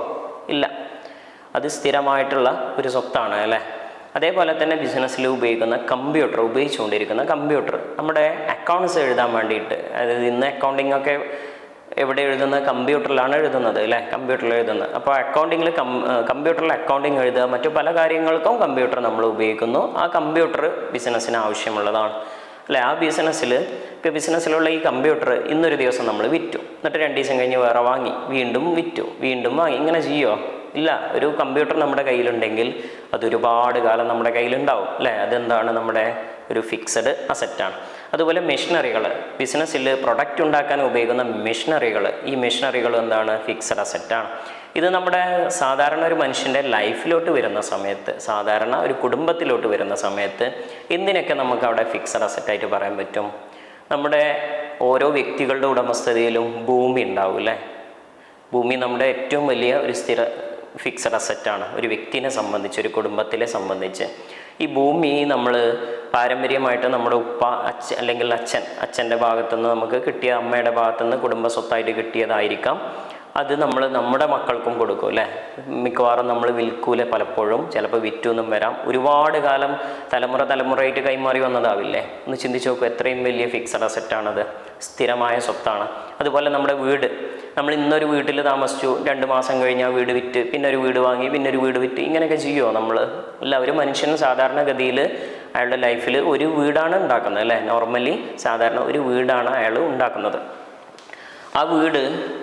ആ വീട്ടിലാണ് പിന്നീട് അയാൾ ജീവിക്കുന്നത് അല്ലേ? പിന്നെ അതായത് അതൊരു സ്ഥിര സ്വത്താണ്, ഫിക്സഡ് അസറ്റാണ്. അതിങ്ങനെ വർഷത്തിൽ മാറിക്കൊണ്ടേ ഇരിക്കില്ല. അപ്പോൾ നമ്മുടെ കുടുംബത്തെ സംബന്ധിച്ച് ഭൂമി, വീട്, അതുപോലെ നമ്മുടെ വീട്ടിലുള്ള വാഹനങ്ങൾ, വണ്ടികൾ, ഇതൊക്കെ എന്താണ്? ഫിക്സഡ് അസറ്റാണ്. നമ്മൾ 2 മാസം കൂടുമ്പോൾ വണ്ടികൾ ഇങ്ങനെ മാറ്റി കളിക്കുമോ? ഇല്ല. പൊതുവെ ഒരു വണ്ടി വാങ്ങിയ കുറേ കാലം നമ്മൾ സാധാരണഗതിയിൽ കുറേ കാലം ഉപയോഗിക്കും അല്ലേ? അതുപോലെ വീട്ടിൽ ഉപയോഗിക്കുന്ന ഫ്രിഡ്ജ്, വാഷിംഗ് മെഷീന്, AC, അതുപോലെ സ്വർണം, ഗോൾഡ് അല്ലേ? ഇതൊക്കെ എന്താണ്? ഫിക്സഡ് അസറ്റായിട്ടുള്ളതാണ്. നമ്മൾ ചിന്തിച്ചാൽ ഏറ്റവും വലിയ ഫിക്സഡ് അസറ്റുകൾ ഭൂമിയും വീടൊക്കെയാണ്. വരുന്നത് അല്ലേ. ഇതുപോലെ തന്നെ ബിസിനസ്സിൽ വരുന്നത്, അതായത് AC, ഫർണിച്ചർ, മെഷീനറി, കമ്പ്യൂട്ടർ, പിന്നെ ബിസിനസ്സിൽ ഉപയോഗിച്ചുകൊണ്ടിരിക്കുന്ന മൊബൈൽ ഫോണുകൾ. ഇതൊക്കെ നമ്മൾ ബിസിനസ്സിൽ ഉപയോഗിക്കാൻ വേണ്ടി മൊബൈൽ വാങ്ങി എത്ര കാലം ഉപയോഗിക്കും? 5-6 വർഷം. ആ മൊബൈൽ കംപ്ലൈൻ്റ് ആവുന്നവരെ, അല്ലെങ്കിൽ പുതിയൊരു മോഡലൊക്കെ വരുന്നവരെ, അല്ലെ ഒരു 5-6 കൊല്ലമൊക്കെ ഉപയോഗിക്കുമല്ലോ അല്ലേ. ഇപ്പോൾ അല്ലെങ്കിൽ ഒരു 3 വർഷം അല്ലേ, 3 വർഷമോ 4 വർഷമൊക്കെ ഒരു മൊബൈൽ ഫോൺ ഉപയോഗിക്കാം. അപ്പോൾ അതൊക്കെ ഫിക്സഡ് അസറ്റുകളാണ് വരുന്നത്. ഓക്കെ, അപ്പോൾ നിങ്ങൾക്ക് മനസ്സിലായിട്ടുണ്ടാവും എന്താണ് കറണ്ട് അസറ്റ്, എന്താണ് ഫിക്സഡ് അസറ്റ് എന്നുള്ളത്. ഒരു വർഷത്തിനുള്ളിൽ മാറ്റം വരുന്ന അസറ്റുകൾ, മാറിക്കൊണ്ടേയിരിക്കുന്ന അസറ്റുകൾ കറണ്ട് അസറ്റ്. ഒരു വർഷത്തിനുള്ളിൽ മാറാതെ സ്ഥിരമായിട്ട് ബിസിനസ്സിൽ ഒരുപാട് കാലത്തേക്ക് ഉണ്ടാകുന്ന അസറ്റുകളാണ് ഫിക്സഡ് അസറ്റുകൾ എന്ന് പറയുന്നത്. ഓക്കെ, അപ്പോൾ നമ്മൾ പറഞ്ഞ 4 ഒന്ന് അസറ്റ്. ആ അസറ്റിനെയാണ് ഇപ്പോൾ 2ആയിട്ട് തിരിച്ചത്, കറണ്ട് അസറ്റും ഫിക്സഡ് അസറ്റും. ഇനി ഇതിൽ അടുത്തതാണ് പറയുന്നത്. ഇനി അസറ്റുകൾ പറയണമെങ്കിൽ, ഫിക്സഡ് അസറ്റ് പറയണമെങ്കിൽ വീണ്ടും പലതായിട്ട് തിരിക്കുന്നുണ്ട് കേട്ടോ. നമ്മൾ പറയണമെങ്കിൽ ഒരുപാട് ഡീറ്റെയിൽ ആയിട്ട് അതിനെക്കുറിച്ച് പറയണം. ഓക്കെ, കമ്പ്യൂട്ടറിൽ നമ്മൾ അക്കൗണ്ടിങ് ചെയ്യുന്ന സമയത്ത് അത്രയും ഒരുപാട് ഡീറ്റെയിൽ ആയിട്ട് പഠിക്കേണ്ട ആവശ്യമില്ല. ഉദാഹരണത്തിന് ടാഞ്ചിബിൾ അസറ്റ്, ഇൻടാഞ്ചിബിൾ അസറ്റ് എന്നൊക്കെ നമ്മൾ പറയുന്നുണ്ട്. ഇപ്പോൾ ഞാൻ നേരത്തെ പറഞ്ഞ സെൽപ്പേരുണ്ടല്ലോ, സെൽപ്പേരൊക്കെ അതുപോലെയാണ്. നമുക്ക് കണ്ണുകൊണ്ട് കാണാനും തൊടാനും പറ്റാത്ത അസറ്റുകളുണ്ട്. പിന്നെ എടുക്കും തോറും തീർന്നുകൊണ്ടിരിക്കുന്ന അസറ്റ് ഉണ്ട്. ഇപ്പോൾ ഈ കോറികൾ പോലുള്ളൊക്കെ അതാണ്. നമ്മൾ എടുക്കും തോറും എന്ത് ചെയ്യും? അതിൻ്റെ സ്വത്ത് തീർന്നുകൊണ്ടിരിക്കും. ഓക്കെ, അങ്ങനെ ഫിക്സഡ് അസറ്റ് വീണ്ടും പലതായിട്ട് തിരിച്ചിട്ടുണ്ട്. ഓക്കെ, അപ്പോൾ അസറ്റുകൾ പ്രധാനമായിട്ടും 2: കറണ്ട് അസറ്റ്, ഫിക്സഡ് അസറ്റ്. വീണ്ടും ഫിക്സഡ് അസറ്റിനെ വീണ്ടും സബ്ബായിട്ട് വീണ്ടും കുറേ തിരിക്കുന്നതാണ് ബാക്കിയുള്ളത്. ഓക്കെ, ഇനി നെക്സ്റ്റ്. അപ്പോൾ ഒന്നാമത്തെ അസറ്റ്, അടുത്തത് രണ്ടാമത്തത് ലയബിലിറ്റീസ്. ലയബിലിറ്റീസ് എന്ന് പറഞ്ഞാൽ അതിൻ്റെ മലയാളം ബാധ്യതകൾ എന്നാണ്. ബാധ്യതകൾ. ഈ ബാധ്യത എന്താണെന്ന് ശരിക്കും ഞാൻ നിങ്ങൾക്ക് പഠിപ്പിച്ചു തരേണ്ട ആവശ്യമില്ല അല്ലേ. നിങ്ങൾ ചിന്തിച്ച് നോക്കൂ, ബാധ്യത എന്ന മലയാളം വാക്കിൻ്റെ അർത്ഥം എന്താണ്? ഞാൻ നേരത്തെ അസറ്റിൻ്റെ, സ്വത്തിൻ്റെ കാര്യം പറഞ്ഞ പോലെ തന്നെ ബാധ്യത എന്ന് പറഞ്ഞാൽ എന്താണെന്ന് ഒരു 5 വയസ്സ് മുതൽ നമ്മൾ അറിഞ്ഞതാണ് അല്ലേ, മനസ്സിലാക്കിയിട്ടുള്ള കാര്യമാണ്. എന്താണ് ബാധ്യത എന്നുള്ളത്? എന്തിനു ബാധ്യത അറിയണേ? കടങ്ങളാണ് അല്ലേ. ഒറ്റവാക്കി പറഞ്ഞ കടങ്ങൾ, ചെയ്തു തീർക്കാനുള്ള കാര്യങ്ങൾ, ഉത്തരവാദിത്തങ്ങൾ, കൊടുക്കാനുള്ള പൈസ. ഒറ്റവാക്കി പറഞ്ഞാൽ കൊടുക്കാനുള്ള പൈസ, കടങ്ങൾ. ഇതിനെയാണ് ബാധ്യതകൾ എന്ന് പറയുന്നത് അല്ലേ. ഓക്കെ, അപ്പോൾ നമ്മുടെ ലൈഫിൽ ഒരു 5 വയസ്സ് മുതലൊക്കെ നമ്മുടെ കുടുംബത്തിൽ, നമ്മുടെ സമൂഹത്തിൽ എന്താണ് ബാധ്യത എന്ന് പറയുന്നത് നിങ്ങൾ മനസ്സിലാക്കിയത്. അത് തന്നെയാണ് അക്കൗണ്ടിങ്ങിലോട്ട് വരുമ്പോഴും ബാധ്യത എന്ന് പറയുന്നത്. രണ്ടും രണ്ടല്ല, ഒന്ന് തന്നെയാണ്. അതുകൊണ്ട് നിങ്ങൾ പഠിക്കേണ്ടത് ലയബിലിറ്റി എന്ന വാക്കിൻ്റെ അർത്ഥമാണ്. അതിൻ്റെ അർത്ഥം എന്താണ്? ബാധ്യതകൾ, കടങ്ങൾ എന്നുള്ളതാണ്. ഓക്കെ, ഇനി അതിനെ നമുക്ക് ഒരു ഡെഫിനിഷനായിട്ട് പറയുകയാണെങ്കിൽ ഇങ്ങനെ പറയാം: കൊടുത്തു തീർക്കാനുള്ള പണം, കടങ്ങൾ, ചെയ്തു തീർക്കാനുള്ള ചെയ്തു തീർക്കാനുള്ള കർമ്മങ്ങൾ എന്നൊക്കെ നമുക്ക് വേണമെങ്കിൽ പറയാം അല്ലേ. ഇതാണ് ബാധ്യത എന്ന് പറയുന്നത്. ചെയ്തു തീർക്കാനുള്ള കർമ്മങ്ങൾ, കൊടുക്കാനുള്ള ക്യാഷ്, കടങ്ങൾ ഒക്കെ നമുക്ക് എന്ത് ചെയ്യാം? ബാധ്യതകൾ എന്ന് പറയാം. അപ്പോൾ ഒന്നാമത്തെ അസറ്റ് എന്ന് പറഞ്ഞാൽ സ്വത്തുകളാണ്. ലയബിലിറ്റീസ് എന്ന് പറഞ്ഞാൽ എന്താണ്? ബാധ്യതകളാണ്. ഈ ലയബിലിറ്റീസിനെയും 2ആയിട്ട് തിരിച്ചിട്ടുണ്ട്. ഒന്ന് കറണ്ട് ലയബിലിറ്റീസ്. കറണ്ട് ലയബിലിറ്റീസ് എന്ന് പറഞ്ഞാൽ ഇപ്പോൾ നിലവിലുള്ള ബാധ്യത എന്ന് ഏകദേശം നമുക്ക് അർത്ഥം വെക്കാം അല്ലേ. കറണ്ട് പറഞ്ഞാൽ ഇപ്പോഴുള്ളത് എന്നല്ലേ അർത്ഥം. കറണ്ട് സിറ്റുവേഷൻ എന്നൊക്കെ നമ്മൾ പറയാറുണ്ടല്ലോ, നിലവിലുള്ള അവസ്ഥ എന്നൊക്കെ. അപ്പോൾ കറണ്ട് ലയബിലിറ്റീസ് എന്നാൽ ഇപ്പോൾ ഉള്ളത്. അതായത് നമ്മൾ കറണ്ട് അസറ്റ് പറഞ്ഞ പോലെ തന്നെയാണ്. ഒരു വർഷത്തിനുള്ളിൽ കൊടുത്തു തീർക്കാൻ കഴിയുന്ന അല്ലെങ്കിൽ ചെയ്തു തീർക്കാൻ കഴിയുന്ന ബാധ്യതകളെയാണ് കറണ്ട് ലയബിലിറ്റി എന്ന് പറയുന്നത്. ഒരു വർഷം എന്ന് പറഞ്ഞാൽ ചില ബിസിനസ്സിൽ അത് 3 മാസം ഉണ്ട്. ഒരു നിശ്ചിത ഫൈനൽ അക്കൗണ്ട്സ് ഉണ്ടാക്കുന്ന പീരിയഡ് കേട്ടോ. സാധാരണഗതിയിൽ 1 വർഷം എന്ന് പറയുന്നു. ഈ 1 വർഷത്തിനുള്ളിൽ കൊടുത്തു തീർക്കാൻ കഴിയുന്ന ബാധ്യതകളാണ് കറണ്ട് ലയബിലിറ്റീസ് എന്ന് പറയുന്നത്. അതായത് ബിസിനസ്സിനെ സംബന്ധിച്ച് ചെറിയ ബാധ്യതകളായിരിക്കും, പെട്ടെന്ന് കൊടുത്തു തീർക്കേണ്ടതായിരിക്കും. ഉദാഹരണത്തിന് അതിൻ്റെ ഉദാഹരണമാണ് ഒന്ന് ക്രെഡിറ്റേഴ്സ് എന്ന് പറയുന്നത്. ഈ ക്രെഡിറ്റേഴ്സിനെ തന്നെ സൺട്രി ക്രെഡിറ്റേഴ്സ് എന്നും അക്കൗണ്ട്സ് പേബിൾ എന്നൊക്കെ പറയാറുണ്ട്. ഒക്കെ ഒന്ന് തന്നെയാണ്. ക്രെഡിറ്റേഴ്സ് എന്ന് പറഞ്ഞാൽ നമ്മൾ ക്യാഷ് അങ്ങോട്ട് കൊടുക്കാനുള്ള ആളുകൾ, കടം കൊടുക്കാനുള്ള ആളുകൾ, ഇവരെയാണ് ക്രെഡിറ്റേഴ്സ് എന്ന് പറയുന്നത്. അല്ലെങ്കിൽ സൺട്രി ക്രെഡിറ്റേഴ്സ്, അക്കൗണ്ട്സ് പേബിൾ എന്നൊക്കെ പറയുന്നത്. ക്യാഷ് കടം കൊടുക്കാനുള്ള ആളുകൾ. അതായത് നേരത്തെ നമ്മൾ പറഞ്ഞ ഡെപ്റ്റേഴ്സിൻ്റെ നേരെ വിപരീതം. ഡെപ്റ്റേഴ്സ് എന്താ പറഞ്ഞത്? ക്യാഷ് ഇങ്ങോട്ട് കടം തരാനുള്ള ആളുകൾ. നമുക്ക് ഇങ്ങോട്ട് തരാനുള്ള ആളുകളാണ് ഡെപ്റ്റേഴ്സ് എങ്കിൽ, നമ്മൾ അങ്ങോട്ട് കൊടുക്കാനുള്ള, ക്യാഷ് കൊടുക്കാനുള്ള ആളുകളാണ് എന്ത്? ക്രെഡിറ്റേഴ്സ് എന്ന് പറയുന്നത്. ഓക്കെ, എങ്ങനെയാണ് ബിസിനസ്സിൽ പൊതുവേ ക്രെഡിറ്റേഴ്സ് ഉണ്ടാവുന്നത്? പോട്ടെ, നമ്മുടെ ലൈഫിൽ എങ്ങനെയാണ് ക്രെഡിറ്റേഴ്സ് ഉണ്ടാകുന്നത്? ഒരു വ്യക്തിയുടെ ജീവിതത്തിൽ എങ്ങനെയാണ് ഉണ്ടാകുന്നത്? കൂട്ടുകാർ നമ്മൾ കൂട്ടുകാരോട് എന്ത് ചെയ്യും? പൈസ കടം ചോദിക്കും അല്ലേ? നമുക്ക് എന്തെങ്കിലും അത്യാവശ്യം വന്നു കഴിഞ്ഞാൽ നമ്മൾ ചോദിക്കും, ഒരു 5000 രൂപ ഉണ്ടോ എന്ന് ചോദിക്കും. എന്നിട്ട് നമ്മൾ ആ ക്യാഷ് നമ്മൾ വാങ്ങി. ഇപ്പോൾ എൻ്റെ ഒരു കൂട്ടുകാരന് ഞാൻ 5000 രൂപ കൊടുക്കാനാണെങ്കിൽ എന്നെ സംബന്ധിച്ച് അവൻ എന്താണ്? ഒരു ക്രെഡിറ്ററാണ്. ഞാൻ അങ്ങോട്ട് പൈസ കൊടുക്കാനുള്ള ആളാണ്, എൻ്റെ ഒരു ക്രെഡിറ്ററാണ് വരുന്നത്. അപ്പോൾ ക്യാഷ് ഞാൻ കൊടുക്കാനുള്ള ആളെയാണ് ക്രെഡിറ്റർ എന്ന് പറയുന്നത്. പക്ഷേ ബിസിനസ്സിൽ പൊതുവേ കടം വാങ്ങിയിട്ടല്ല നമ്മൾ ക്രെഡിറ്റേഴ്സ് ഉണ്ടാകുന്നത്. എങ്ങനെ ഉണ്ടാകുന്നത്? സാധാരണഗതിയിൽ കടത്തിന് ചരക്ക് വാങ്ങുമ്പോഴാണ് ക്രെഡിറ്റേഴ്സ് ഉണ്ടാകുന്നത്. നമ്മൾ ചരക്കുകൾ വാങ്ങും, ബിസിനസ്സിനുള്ള പ്രൊഡക്റ്റുകൾ വാങ്ങും. അത് വാങ്ങുന്ന സമയത്ത് നമ്മുടെ കയ്യിൽ ക്യാഷ് ഇല്ലെങ്കിൽ നമ്മൾ കടം പറയും. ശേഷം നമ്മൾ സെയിൽ ചെയ്തിട്ട് ആ പ്രൊഡക്റ്റ് സെയിൽ ചെയ്യുമ്പോൾ ക്യാഷ് നമുക്ക് കിട്ടും അല്ലേ? അപ്പോൾ നമ്മൾ എന്ത് ചെയ്യും? ആ ക്യാഷ് എടുത്തിട്ട് ഇയാൾക്ക് കൊടുക്കുകയും ചെയ്യും. അപ്പോൾ കടത്തിന് ചരക്ക് വാങ്ങുന്ന സമയത്താണ് പൊതുവെ എന്തുണ്ടാവുന്നത്? ക്രെഡിറ്റേഴ്സ് എന്ന് പറയുന്ന ആളുകൾ ഉണ്ടാവുന്നത്. ഇതൊന്ന് ചിന്തിച്ച് നോക്കൂ. നമ്മൾ റീറ്റെയിൽ കച്ചവടക്കാരനാണെന്ന് കരുതുക. നമ്മൾ ഹോൾസെയിൽ കടയിൽ നിന്ന് വസ്തുക്കൾ വാങ്ങും അല്ലേ? ഇത് നമ്മളിങ്ങനെ എന്ത് പറഞ്ഞിട്ടാവും വാങ്ങുക? 1 മാസം കൊണ്ട് തരാം, അല്ലെങ്കിൽ 2 ആഴ്ച കൊണ്ട് തരാം എന്ന് പറഞ്ഞിട്ട്. 1 വർഷം വരെയൊക്കെ ഇത് ഇങ്ങനെ കടം ബാക്കി വെക്കാൻ പറ്റുമോ? അങ്ങനെയാണെങ്കിൽ നമ്മൾ ആ ഹോൾസെയിൽ കടക്കാരനുമായിട്ട് പ്രശ്നമാവും അല്ലേ? അത്രയും കാലമൊക്കെ നമ്മളിത് പെൻഡിങ് കൊടുക്കാതെ വെക്കുക എന്ന് പറഞ്ഞാൽ അതൊരു ആ ബന്ധത്തെ തന്നെ തകർത്ത് കളയും. അപ്പോൾ 1 വർഷമൊന്നും ആ കടം നിൽക്കില്ല. നമ്മൾ എന്ത് ചെയ്യണം? പെട്ടെന്ന് കൊടുത്തു തീർക്കേണ്ടി വരും. അപ്പോൾ അതെന്താണ്? ഒരു കറണ്ട് ലയബിലിറ്റിയാണ്. ഓക്കെ, അപ്പോൾ ക്രെഡിറ്റേഴ്സ് എന്ന് പറഞ്ഞാൽ നമ്മുടെ കറണ്ട് ലയബിലിറ്റിയാണ്. പെട്ടെന്ന് ആ കടം കൊടുത്ത് തീർക്കേണ്ടി വരും. ഇനി ഷോർട്ട് ടേം ലോണുകൾ എന്ന് പറഞ്ഞാൽ അതിൽ കുറേ കാറ്റഗറികൾ വരാം. നമ്മുടെ ക്രെഡിറ്റ് കാർഡ് ഉണ്ടല്ലോ, ക്രെഡിറ്റ് കാർഡ് അതൊരു ഷോർട്ട് ടേം ലോണാണ് അല്ലേ? പിന്നെ അതുപോലെ നമ്മൾ ഇന്നത്തെ കാലത്ത് ഓൺലൈനായിട്ട് പല ആപ്പുകളുണ്ട്. 1 മാസത്തേക്കോ 2 മാസത്തേക്കോ 3 മാസത്തേക്കൊക്കെ നമ്മൾക്ക് ചെറിയ ലോണുകൾ കിട്ടുന്ന പലതരം ആപ്പുകളുണ്ട്. അതൊക്കെ എന്താണ് വരിക? ഷോർട്ട് ടേം എന്ന് പറഞ്ഞാൽ കുറഞ്ഞ കാലത്തേക്കുള്ള കടങ്ങളാണ്. പിന്നെ നമ്മൾ EMI അടവിടാറുണ്ടല്ലോ. 1 വർഷത്തിനുള്ളിൽ നമ്മൾ EMI അടവിടുകയാണ് ഇത്. 6 മാസത്തേക്ക് ചിലപ്പോൾ ഇടാറുണ്ട് അല്ലേ? നമ്മൾ ബിസിനസ്സിലോട്ട് ഒരു ലാപ്ടോപ്പ് വാങ്ങി, ഒരു കമ്പ്യൂട്ടർ വാങ്ങി, അല്ലെങ്കിൽ ഒരു മൊബൈൽ വാങ്ങി. ആ സമയത്ത് നമ്മുടെ കയ്യിൽ ക്യാഷ് അല്ലെങ്കിൽ നമ്മൾ EMI അടവിടും അല്ലേ? അങ്ങനെ 6 മാസത്തേക്ക് EMI അടവിട്ട് കഴിഞ്ഞാൽ എന്ത് പറയാം? നമുക്ക് ഷോർട്ട് ടേം ലോൺ എന്ന് പറയാം. ഇങ്ങനെ ഷോർട്ട് ടേം ലോണുകൾക്ക് ഒരുപാട് ഉദാഹരണമുണ്ട്. ഇന്നത്തെ കാലത്ത് 1 വർഷത്തിനുള്ളിൽ വരുന്ന ചെറിയ ചെറിയ ലോണുകളെല്ലാം ഷോർട്ട് ടേം ലോൺ എന്ന് പറയാം. ഓക്കെ, അപ്പോൾ ഇതൊക്കെ എന്താണ്?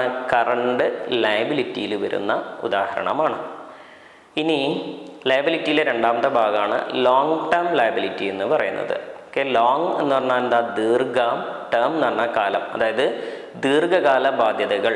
ലോങ് ടേം ലയബിലിറ്റി എന്ന് പറയുന്നത് ദീർഘകാല ബാധ്യതകൾ എന്നാണ് പറയുന്നത്. ഇതിനെ നമ്മൾ അസറ്റിനെ രണ്ടായിട്ടല്ലേ പറഞ്ഞത്? Current asset, fixed asset. അതേപോലെ ഇതിനെ കറണ്ട് ലയബിലിറ്റി, ഫിക്സഡ് ലയബിലിറ്റി. ഈ ഫിക്സഡ് ലയബിലിറ്റി എന്നാണ് നമ്മൾ ചിന്തിച്ചാൽ ഇത് വരിക. പക്ഷേ അങ്ങനെ പറയാൻ പാടില്ല. ഫിക്സഡ് ലയബിലിറ്റി അല്ല, അതിന് പകരം എന്താ പറയുക? ലോങ് ടേം ലയബിലിറ്റി എന്ന് പറയാം. എന്തുകൊണ്ടാണ് പറയാത്തത്? ആ ഇംഗ്ലീഷ് വാക്ക് ഫിക്സഡ് എന്ന വാക്ക് ഈ ഒരു കാര്യത്തിന്, ബാധ്യതകൾക്ക് യോജിക്കില്ല. ഇംഗ്ലീഷിലെ ആ വാക്ക് യോജിക്കില്ല. കാരണം കടങ്ങൾക്കൊക്കെ കാലം എന്ന് പറഞ്ഞൊരു ഇത് ഉണ്ടായിരിക്കും. ഉദാഹരണത്തിന് നമ്മളൊരു കൂട്ടുകാരൻ്റെ കയ്യിൽ നിന്ന് കടം വാങ്ങുമ്പോൾ നമ്മൾ പറയും 1 ആഴ്ച കഴിഞ്ഞ് ക്യാഷ് തരാം, 1 മാസം കഴിഞ്ഞ് ക്യാഷ് തരാം. ഒരു പീരീഡ്, ഒരു കാലം, ഒരു ടേം നമ്മളവിടെ വെക്കും അല്ലേ? അപ്പോൾ ഒരു കാലം എന്ന് പറയുന്ന ബാധ്യതകൾക്ക് ഉണ്ടായിരിക്കും. അതുകൊണ്ട് ഫിക്സഡ് ലയബിലിറ്റി എന്ന വാക്ക് അവിടെ മാച്ച് ആവില്ല, ചേരില്ല. അതുകൊണ്ടാണ് നമ്മൾ എന്ത് പറയുന്നത്? ലോങ് ടേം, കാലം അവിടെ വെച്ചിട്ടുണ്ട്, ദീർഘകാല ബാധ്യതകൾ എന്ന് നമ്മൾ പറയുന്നത്. ഓക്കെ, അപ്പോൾ എന്താണ് ലോങ് ടേം ലയബിലിറ്റി എന്ന് പറഞ്ഞാൽ 1 വർഷം കൊണ്ട് കൊടുത്ത് തീർക്കാൻ കഴിയാത്ത ബാധ്യതകളെയാണ് നമ്മൾ ലോങ് ടേം ലയബിലിറ്റി എന്ന് പറയുന്നത്. 1 കൊല്ലം കൊണ്ട് നമുക്കത് കൊടുത്ത് തീർക്കാൻ കഴിയില്ല. ഒരുപാട്, അതായത് വലിയ എമൗണ്ട് ആയിരിക്കും, വലിയ തുകയായിരിക്കും. അപ്പോൾ നമ്മൾ ബിസിനസ്സിലോട്ട് എന്തെങ്കിലും ഒരുപാട് AC കൾ, ഒരു 8-10 AC കളൊക്കെ, പല ബിസിനസ് കുറച്ച് വലുതാണെങ്കിൽ അതിൽ പല സ്ഥലങ്ങളുണ്ടാവും അല്ലേ? അപ്പോൾ ഒരു AC ഒന്നും ചിലപ്പോൾ പറ്റില്ല. 8-10 AC ഒക്കെ വാങ്ങുമ്പോൾ നമ്മൾ എന്ത് ചെയ്യും? ഒരു വലിയൊരു എമൗണ്ട് കൊടുക്കേണ്ടി വരും. സോ നമ്മൾ എന്ത് ചെയ്യും? ചിലപ്പോൾ 2 വർഷത്തേക്കൊക്കെ EMI അടവിടും. 1 വർഷത്തിൽ കൂടുതൽ നമ്മൾ EMI അടവോ ഒക്കെ ചെയ്ത് കഴിഞ്ഞാൽ അതെന്താണ്? ലോങ് ടേം ലയബിലിറ്റിയാണ്. അതുപോലെ ബാങ്കിൽ നിന്ന് നമ്മൾ ലോൺ എടുത്തു. ബാങ്കിൽ നിന്ന് ലോൺ എടുത്തു. ഒരു 2 വർഷത്തേക്കോ 3 വർഷത്തേക്കോ ലോൺ എടുത്തു കഴിഞ്ഞാൽ അത് ലോങ് ടേം ലയബിലിറ്റിയാണ്. ഒരു കൊല്ലത്തിൽ കൂടുതൽ വരുന്ന ബാധ്യതകളാണ് ലോങ് ടേം ലയബിലിറ്റി. സാധാരണ ഒരു കൊല്ലം എന്ന് നമ്മൾ പറയുന്നു ഒരു നിശ്ചിത പീരീഡ് കേട്ടോ. ചില ബിസിനസ്സിന് 3 മാസം ഫൈനൽ അക്കൗണ്ട്സ് ഉണ്ടാക്കുന്ന പീരീഡാണ്. ഓക്കെ, അപ്പോൾ നമ്മൾ പ്രധാനമായിട്ടും പഠിച്ചത് 2 കാര്യങ്ങൾ. ഒന്ന് അസറ്റ് എന്ന് പറഞ്ഞാൽ സ്വത്താണ്. രണ്ടാമത്തത് ലയബിലിറ്റി എന്നാൽ ബാധ്യതകളാണ്. അസറ്റിനെ 2 തിരിച്ചിട്ടുണ്ട്, കറണ്ട് അസറ്റ്, ഫിക്സഡ് അസറ്റ് അല്ലേ. ലയബിലിറ്റി 2 തിരിച്ചിട്ടുണ്ട്, current liability, long term liability. ഈ അസറ്റ് എന്ന് പറഞ്ഞാൽ ഒരു പോസിറ്റീവായിട്ടുള്ള കാര്യമാണ് അല്ലേ. നിങ്ങൾ ചിന്തിച്ച് നോക്കൂ, ഒരു വ്യക്തിക്ക് സ്വത്ത് ഉണ്ടാവുക എന്ന് പറഞ്ഞാൽ നല്ലതാണോ ചീത്തയാണോ? നല്ലതല്ലേ. ഒരു വ്യക്തിക്ക് ഒരുപാട് സ്വത്തുണ്ട് എന്ന് പറയുന്നത് നല്ലതാണ്, ഒരു പോസിറ്റീവായിട്ടുള്ള കാര്യമാണ് അല്ലേ. നല്ല കാര്യമാണ് സ്വത്തുണ്ട്. നമ്മളൊക്കെ പലരും അധ്വാനിക്കുന്നത് അല്ലെങ്കിൽ നമ്മൾ ആഗ്രഹിക്കുന്നത് ഒരുപാട് സ്വത്ത് ഉണ്ടാവണം എന്നാണ്, സമ്പത്ത് ഉണ്ടാവണം. സ്വത്തുണ്ടെങ്കിൽ നമുക്ക് സമൂഹത്തിൽ ഒരു നിലയും വിലയും ഒക്കെ ഉണ്ടാവും, 4 പേരുടെ ഇടയിൽ ഒരു ബഹുമാനമൊക്കെ കിട്ടും അല്ലേ. അപ്പോൾ സ്വത്ത് ഉണ്ടാവുന്ന ഒരു പോസിറ്റീവായിട്ടുള്ള ഒരു കാര്യമാണ്. പക്ഷേ ബാധ്യത ഉണ്ടാവുന്നതോ, ലയബിലിറ്റിയോ, ഒരു കടം അല്ലേ. കടങ്ങൾ എന്ന് പറഞ്ഞാൽ എന്താണ്? നെഗറ്റീവായിട്ടുള്ള കാര്യമാണ്, മോശമായിട്ടുള്ള കാര്യം. അങ്ങനെ പറഞ്ഞാൽ കടങ്ങൾ ഒരു വ്യക്തിക്ക്, ഒരു കുടുംബത്തിൽ ഉണ്ടായിക്കഴിഞ്ഞാൽ അവർ പലപ്പോഴും ആത്മഹത്യ വരെ ചെയ്യാറുണ്ട് അല്ലേ. പല കുടുംബങ്ങളും പല വ്യക്തികളും കടം കയറിയിട്ട് ജീവിക്കാൻ പറ്റാണ്ട് ആത്മഹത്യ ചെയ്യാറുണ്ട് പലരും. അപ്പോൾ ഒരു നല്ല കാര്യമല്ല. നമുക്കൊരുപാട് ടെൻഷനും ബുദ്ധിമുട്ടും മാനസിക സമ്മർദ്ദം ഇതൊക്കെ ഉണ്ടാക്കുന്നൊരു കാര്യമാണ് ബാധ്യതകൾ എന്ന് പറയുന്നത് അല്ലേ. ഇതുപോലെ തന്നെയാണ് ബിസിനസ്സിലും. സ്വത്തുണ്ടാവുക എന്ന് പറയുന്നത് നല്ലതാണ്, ബാധ്യത ഉണ്ടാവുക എന്ന് പറയുന്നതോ ചീത്തയായിട്ടുള്ള കാര്യമാണ്.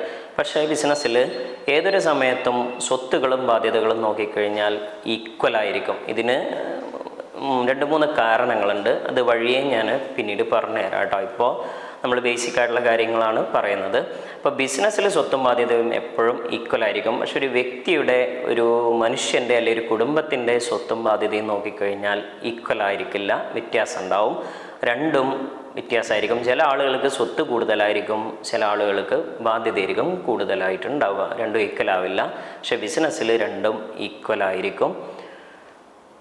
പിന്നെ ഇപ്പോൾ നമ്മൾ 2 വസ്തുക്കൾ പഠിച്ചു കഴിഞ്ഞു, അസറ്റും ലയബിലിറ്റിയും. ഇതിലെ മൂന്നാമത് വരുന്ന അടുത്തതാണ് ഇൻകം എന്ന് പറഞ്ഞാൽ വരുമാനം എന്ന് പറയുന്നു. എന്തിനാണ് നമ്മൾ സാധാരണഗതിയിൽ നമ്മുടെ ലൈഫിൽ, കുടുംബത്തിൽ വരുമാനം എന്ന് പറയുന്നത്? നമ്മൾ പൊതുവേ പറയാറുണ്ട് അല്ലേ, ആ വ്യക്തിക്ക് അയാൾക്ക് ഒരുപാട് വരുമാനമുണ്ട്, അയാൾക്ക് നല്ല സുഖമാണ്, ഗൾഫിൽ നിന്ന് ഒരുപാട് ക്യാഷ് വരുന്നുണ്ട്, അയാൾക്ക് ഒരുപാട് റബ്ബറുകളുണ്ട്, ഒരുപാട് ബിൽഡിങ്ങുകളുണ്ട്, അതിൽ നിന്ന് വാടക കിട്ടുന്നുണ്ട്, നല്ല വരുമാനമാണ് അയാൾക്ക് എന്ന് പറയാറുണ്ട്. എന്തിനാണ് നമ്മൾ വരുമാനം എന്ന് പറയുന്നത്? ക്യാഷ് ഇങ്ങോട്ട് കിട്ടുന്ന വഴികളെ, സോഴ്സസിനെ, ഇതിനൊക്കെയാണ് വരുമാനം എന്ന് പറയുന്നത് അല്ലേ. നമ്മൾ സാധാരണ നമ്മുടെ സമൂഹത്തിൽ പൈസ കിട്ടുന്നതിനെയാണ് വരുമാനം എന്ന് പറയുന്നത് അല്ലേ, പൈസ കിട്ടുന്ന സമൂഹത്തിൽ. ഓക്കെ, പക്ഷേ അത് അക്കൗണ്ടിങ്ങിലോട്ട് വരുന്ന സമയത്ത് ക്യാഷ് ബിസിനസ്സിന് കിട്ടുന്ന വഴികളെ, അതായത് പൈസ ഇങ്ങോട്ട് കിട്ടണം എന്നുണ്ടെങ്കിൽ, ക്യാഷ് നമുക്ക് കിട്ടണം എന്നുണ്ടെങ്കിൽ എന്തെങ്കിലും ഒരു കാര്യം നമ്മൾ അങ്ങോട്ട് ചെയ്തു കൊടുക്കണം. എന്തെങ്കിലും ഒരു സർവീസ്, ഒരു സേവനം ചെയ്തു കൊടുക്കണം, അല്ലെങ്കിൽ ഒരു വസ്തുവിനെ നമ്മൾ വിൽക്കണം. എന്തെങ്കിലും ഒരു കാര്യം മറ്റൊരു വ്യക്തിക്ക് ചെയ്തു കൊടുത്താലേ അവിടെ നിന്നും നമുക്ക് ഇങ്ങോട്ട് പൈസ കിട്ടുള്ളൂ. ഇങ്ങനെ നമ്മൾ മറ്റുള്ളവർക്ക് വേണ്ടി ചെയ്തു കൊടുക്കുന്ന കർമ്മങ്ങളെ, ത്യാഗങ്ങളെ അല്ലെങ്കിൽ അധ്വാനങ്ങളെ ഒക്കെ നമുക്കെന്ത് വിളിക്കാം? വരുമാനം എന്ന് പറയാം. അതായത് ക്യാഷ് കിട്ടാൻ വേണ്ടി നമ്മൾ ചെയ്യുന്ന വർക്കുകൾ, കാര്യങ്ങൾ, സോഴ്സസ്, ഉറവിടങ്ങൾ എന്ന് പറയാം. ക്യാഷ് ഇങ്ങോട്ട് കിട്ടാൻ വേണ്ടി നമ്മൾ ചെയ്യുന്ന ഉറവിടങ്ങൾ. എന്ത് കാര്യം ചെയ്തിട്ടാണോ നമുക്ക് ക്യാഷ് കിട്ടിയത്, എന്ത് പ്രവൃത്തി ചെയ്തു കൊടുത്തിട്ടാണോ നമുക്ക് ക്യാഷ് കിട്ടിയത്, ആ പ്രവൃത്തിയാണ് എന്ന് വിളിക്കുന്നത് വരുമാനം എന്ന് പറയുന്നത്. അപ്പോൾ ഒരു വ്യക്തിക്ക് വരുമാനം ഇല്ലാതെ ജീവിക്കാൻ പറ്റില്ല അല്ലേ. ക്യാഷ് വേണം, കാരണം കുടുംബം ജീവിച്ചു പോണ്ടേ. അതുപോലെ തന്നെയാണ് ഒരു ബിസിനസ്സിൽ വരുമാനം വേണം. വരുമാനം ഇല്ലാതെ ഒരിക്കലും ഒരു ബിസിനസ്സിന് നിലനിന്ന് പോകാൻ പറ്റില്ല. അതായത് എന്തിനാണ് ആളുകൾ ബിസിനസ് തുടങ്ങുന്നത്? ലാഭം ഉണ്ടാക്കാൻ വേണ്ടിയിട്ടാണ് അല്ലേ, ലാഭം ഉണ്ടാവാൻ വേണ്ടിയിട്ടാണ്. ലാഭം ഉണ്ടായിട്ട്, അതായത് ബിസിനസ്സിൽ നിന്ന് എന്തുണ്ടാക്കണം? ക്യാഷ് ഉണ്ടാക്കണം. ആ ക്യാഷ് കൊണ്ട് അവരുടെ കുടുംബം നോക്കണം, ഫാമിലി നോക്കണം അല്ലേ, സ്വന്തം ചിലവ് നോക്കണം. ഇതിന് വേണ്ടിയിട്ടല്ലേ ബിസിനസ് തുടങ്ങുന്നത്. അപ്പോൾ വരുമാനം ഉണ്ടാവാൻ വേണ്ടിയിട്ട്, അതായത് ലാഭം ഉണ്ടാവാൻ വേണ്ടിയിട്ടാണ് പല ആളുകളും ബിസിനസ് തുടങ്ങുന്നത്. അപ്പോൾ ഒരു വ്യക്തിക്ക് വരുമാനം ഉണ്ടാവൽ നിർബന്ധമാണ് എന്നതുപോലെ തന്നെ ഒരു ബിസിനസ്സിനും വരുമാനം ഉണ്ടാവൽ നിർബന്ധമാണ്. അപ്പോൾ ക്യാഷ് ഇങ്ങോട്ട് വരാൻ വേണ്ടി നമ്മൾ ചെയ്തു കൊടുക്കുന്ന കർമ്മങ്ങൾ, ത്യാഗങ്ങൾ, ഇതിനൊക്കെ എന്ത് കാര്യം ചെയ്തു കൊടുത്തിട്ടാണോ നമുക്ക് ക്യാഷ് കിട്ടിയത് അതിനെയാണ് എന്ത് വിളിക്കുന്നത്? വരുമാനം എന്ന് പറയുന്നത്. ഓക്കെ, ഈ വരുമാനം കൂടണം അല്ലേ? വരുമാനം കൂടുന്നതാണ് നമുക്ക് നല്ലത്. കാരണം വരുമാനം ഉണ്ടാകുമ്പോൾ നമ്മളൊരു പ്രവൃത്തി മറ്റൊരാൾക്ക് വേണ്ടി ചെയ്തു കൊടുക്കുമ്പോൾ നമുക്ക് എന്ത് കിട്ടും? ക്യാഷ് കിട്ടും. നമ്മുടെ കയ്യിൽ ക്യാഷ് കൂടിക്കൊണ്ടേയിരിക്കും. ക്യാഷ് കൂടുന്നത് എന്താണ്? നല്ലതാണ്. നമ്മുടെ കയ്യിലെ സ്വത്ത് കൂടുകയാണ് ചെയ്യുന്നത് അല്ലേ? സ്വത്ത് കൂടുകയാണ് ചെയ്യുന്നത്. ക്യാഷ് വരുമാനം ഉണ്ടാകുമ്പോൾ നമ്മുടെ കയ്യിൽ എന്ത് കൂടും? ക്യാഷ് കൂടും അല്ലേ? അതായത് പൈസ ഇങ്ങോട്ട് കിട്ടുകയാണ് ചെയ്യുക. ഈ വരുമാനങ്ങളെയും രണ്ടായിട്ട് തിരിച്ചിട്ടുണ്ട്. വരുമാനങ്ങളെ രണ്ടായിട്ട് തിരിച്ചിട്ടുണ്ട്. ഒന്ന് ഡയറക്റ്റ് ഇൻകം. ഈ വരുമാനത്തെ ഇൻകം എന്നാണ് ഇംഗ്ലീഷിൽ പറയേണ്ട. ഇൻകം എന്നാണ് പറയുന്നത്. റവന്യൂ എന്നും പറയാറുണ്ട്. റവന്യൂ ചെറിയ അർത്ഥവ്യത്യാസമുണ്ട്. അർത്ഥവ്യത്യാസം എന്ന് പറഞ്ഞാൽ അക്കൗണ്ടിങ് വരുമ്പോൾ ചെറിയൊരു മാറ്റമുണ്ട്. പൊതുവെ ഏറ്റവും കൂടുതൽ ഇൻകം എന്നാണ് പറയാറുള്ളത്. ഇൻകം എന്ന് പറഞ്ഞാലാണ് വരുമാനം. ഓക്കെ, അപ്പോൾ നിങ്ങൾ ഈ വരുമാനം എന്താണെന്നൊന്നും കഷ്ടപ്പെട്ട് പഠിക്കണ്ട. നമ്മുടെ ലൈഫിൽ എന്താണ് വരുമാനം എന്ന് നിങ്ങൾ മനസ്സിലാക്കിയോ, ഒരു 5 വയസ്സ് മുതൽ ബുദ്ധി ഉറച്ച മുതൽ വരുമാനം എന്താണോ നിങ്ങൾ മനസ്സിലാക്കിയോ അത് തന്നെയാണ് അക്കൗണ്ടിങ്ങിലെ വരുമാനം എന്ന് പറയുന്നത്. ഓക്കെ, അപ്പോൾ എന്ത് പഠിച്ചാൽ മതി? ഇൻകം എന്ന വാക്കിൻ്റെ അർത്ഥം എന്താണ്? വരുമാനമാണ്. ഇൻകം എന്ന് പറഞ്ഞാൽ വരുമാനമാണ് എന്ന് പഠിച്ചാൽ മതി. ഓക്കെ, ഈ വരുമാനത്തെ രണ്ടായിട്ട് തിരിച്ചിട്ടുണ്ട്. ഒന്ന് ഡയറക്റ്റ് ഇൻകം. ഡയറക്റ്റ് ഇൻകം എന്ന് പറഞ്ഞാൽ ഒരു ബിസിനസ്സിൻ്റെ ഏറ്റവും പ്രധാനപ്പെട്ട വരുമാനത്തെ അല്ലെങ്കിൽ വരുമാനങ്ങളെയാണ് ഡയറക്റ്റ് ഇൻകം എന്ന് പറയുന്നത്. അപ്പം ഞാനൊരു ബിസിനസ് തുടങ്ങുകയാണെന്ന് കരുതാം. എനിക്കൊരു പ്ലാൻ ഉണ്ടാവും അല്ലേ? ഇന്ന കാര്യങ്ങളൊക്കെ ചെയ്തു കഴിഞ്ഞാൽ ഇത്ര, അതായത് ഒരു ബിസിനസ് തുടങ്ങുന്നത് എവിടെയാണ്? ഒരു വ്യക്തിയുടെ അല്ലെങ്കിൽ 2-3 ആളുകളുടെ മനസ്സിൽ നിന്നാണ് അല്ലേ? ഒരാളുടെ മനസ്സിൽ ഒരു പ്ലാൻ ഉണ്ടാവും. ഇങ്ങനൊരു ബിസിനസ് സമൂഹത്തിൽ തുടങ്ങിയാൽ ഇത്ര രൂപ ക്യാഷ് ഉണ്ടാക്കാം എന്നൊരു പ്ലാൻ. അവിടെ നിന്നാണ് ഒരു ബിസിനസ്സിൻ്റെ തുടക്കം. ശേഷം അയാൾ ആ ബിസിനസ് തുടങ്ങി. ആ ബിസിനസ് തുടങ്ങാൻ അയാൾ കാരണമായ പ്രധാന വരുമാനം ഉണ്ടല്ലോ, അയാൾ കണ്ട മനസ്സിൽ വരുമാനം, അതാണ് ഡയറക്റ്റ് ഇൻകം. അല്ലെങ്കിൽ ഒരു ബിസിനസ് നടന്നുകൊണ്ട് പോകുന്നതിലെ ഏറ്റവും പ്രധാനപ്പെട്ട വരുമാനം, അതൊരു വരുമാനമാകാം, ചിലപ്പോൾ 2-3 വരുമാനമാവാം. ഈ ഒരു വരുമാനത്തെ ഏറ്റവും അടിസ്ഥാന വരുമാനം, അതിനെയാണ് എന്ത് വിളിക്കുന്നത്? ഡയറക്റ്റ് ഇൻകം എന്ന് പറയുന്നത്. ഇപ്പോൾ +1 +2 കുട്ടികൾക്ക് ട്യൂഷൻ എടുത്തു കൊടുക്കുന്ന ഒരു സ്ഥാപനം, ട്യൂഷൻ സെൻറ്റർ എന്ന് എഴുതാം. അവരുടെ ഏറ്റവും പ്രധാനപ്പെട്ട വരുമാനം എന്താ? സ്റ്റുഡൻസിൻ്റെ കയ്യിൽ നിന്ന് കിട്ടുന്ന ഫീസാണ് അല്ലേ? ഫീസാണ് അവരുടെ ഏറ്റവും പ്രധാനപ്പെട്ട വരുമാനം. അതാണ് അവരുടെ ഡയറക്റ്റ് ഇൻകം എന്ന് പറയുന്നത്. ഇപ്പോൾ ഒരു ടെക്സ്റ്റൈൽസ് ആണെന്ന് കരുതുക, ഡ്രസ്സുകളൊക്കെ വിൽക്കുന്ന ഒരു കടയാണെന്ന് കരുതുക. അവരുടെ ഏറ്റവും പ്രധാനപ്പെട്ട വരുമാനം എന്തായിരിക്കും? ഈ ഡ്രസ്സുകൾ വിൽക്കുക എന്നുള്ളതാണ്. സെയിലാണ് അല്ലേ? വിൽക്കുന്ന സമയത്ത് കസ്റ്റമർ എന്ത് കൊടുക്കും? ക്യാഷ് കൊടുക്കും. സെയിൽസാണ് അവരുടെ, വിൽപ്പനയാണ് അവരുടെ ഏറ്റവും പ്രധാനപ്പെട്ട വരുമാനം എന്ന് പറയുന്നത്. അതിനെന്ത് വിളിക്കാം? ഡയറക്റ്റ് ഇൻകം എന്ന് പറയാം. ഒരു മൊബൈൽ ഷോപ്പാണെന്ന് കരുതുക. അവിടെ പൊതുവേ 2 ഡയറക്റ്റ് ഇൻകം ഉണ്ടാവാറുണ്ട്. ഒന്ന്, മൊബൈലും അനുബന്ധ വസ്തുക്കളൊക്കെ വിൽക്കുക. മൊബൈൽ വിൽക്കും, മൊബൈലിൻ്റെ കവറുകൾ, ചാർജറുകൾ, ഇങ്ങനെ തുടങ്ങി ഒരുപാട് വസ്തുക്കൾ അവിടെ വിൽക്കും. ഒപ്പം എന്തുണ്ടായിരിക്കും? അതേപോലെ മൊബൈലുകൾ നേരാക്കി കൊടുക്കുന്നുണ്ടാവും, സർവീസ് ചെയ്തു കൊടുക്കുന്നുണ്ടാവും. ഇതും ഒരു പ്രധാന വരുമാനമാണ്. അപ്പോൾ ഇത് രണ്ടും ഡയറക്റ്റ് ഇൻകമായിട്ട് തന്നെ വരാം. ഒരു ബിസിനസ്സിൻ്റെ പ്രധാന ഒരു വരുമാനമോ അല്ലെങ്കിൽ ഒന്നിൽ കൂടുതൽ വരുമാനങ്ങളോ ഉണ്ടാവാം. സാധാരണ ഏറ്റവും ഒരു വരുമാനം ഉണ്ടാവാറുള്ളൂ, ചിലപ്പോൾ 2-3 വരുമാനങ്ങളും ഉണ്ടാവാം. ഇതിനെ നമുക്ക് എന്ത് വിളിക്കാം? ഡയറക്റ്റ് ഇൻകം എന്ന് പറയാം. അതായത് ഒരു ബിസിനസ്സിൻ്റെ നിലനിൽപ്പിനെ ആശ്രയിക്കുന്ന വരുമാനം, ബിസിനസ്സിൻ്റെ ഏറ്റവും പ്രധാനപ്പെട്ട വരുമാനം അല്ലെങ്കിൽ വരുമാനങ്ങൾ, ഇതിനെയാണ് ഡയറക്റ്റ് ഇൻകം എന്ന് പറയുന്നത്. ഇതിനെ പൊതുവെ സെയിൽസ് എന്നാണ് അക്കൗണ്ടിങ്ങിൽ പറയുക, വിൽപ്പന എന്ന് പറയും. പക്ഷെ ബിസിനസ്സിൻ്റെ സ്വഭാവം അനുസരിച്ച്, ഓരോ ബിസിനസ്സിൻ്റെ സ്വഭാവം അനുസരിച്ചും ഇത് പല രീതിയിൽ വരാറുണ്ട്. ഇപ്പോൾ ഞാൻ നേരത്തെ പറഞ്ഞ പോലെ ട്യൂഷൻ സെൻറ്ററുകൾ ക്ലാസ് എടുക്കുന്നത്, അവിടെ എന്താണ്? സ്റ്റുഡൻസിൻ്റെ ഫീസാണ് ഡയറക്റ്റ് ഇൻകമായിട്ട് വരുന്നത്. അവിടെ സെയിലല്ല, സ്റ്റുഡൻസിൻ്റെ ഫീസാണ്. അതിനെ തന്നെ നമ്മൾ സെയിൽ എന്ന് പറയുന്നത്. ടെക്സ്റ്റൈൽസുകളൊക്കെ ആണെങ്കിൽ, ഡ്രസ്സുകൾ വിൽക്കുന്നതാണെങ്കിൽ അവിടെ സെയിൽ, വിൽപ്പന തന്നെയാണ് വരുന്നത്.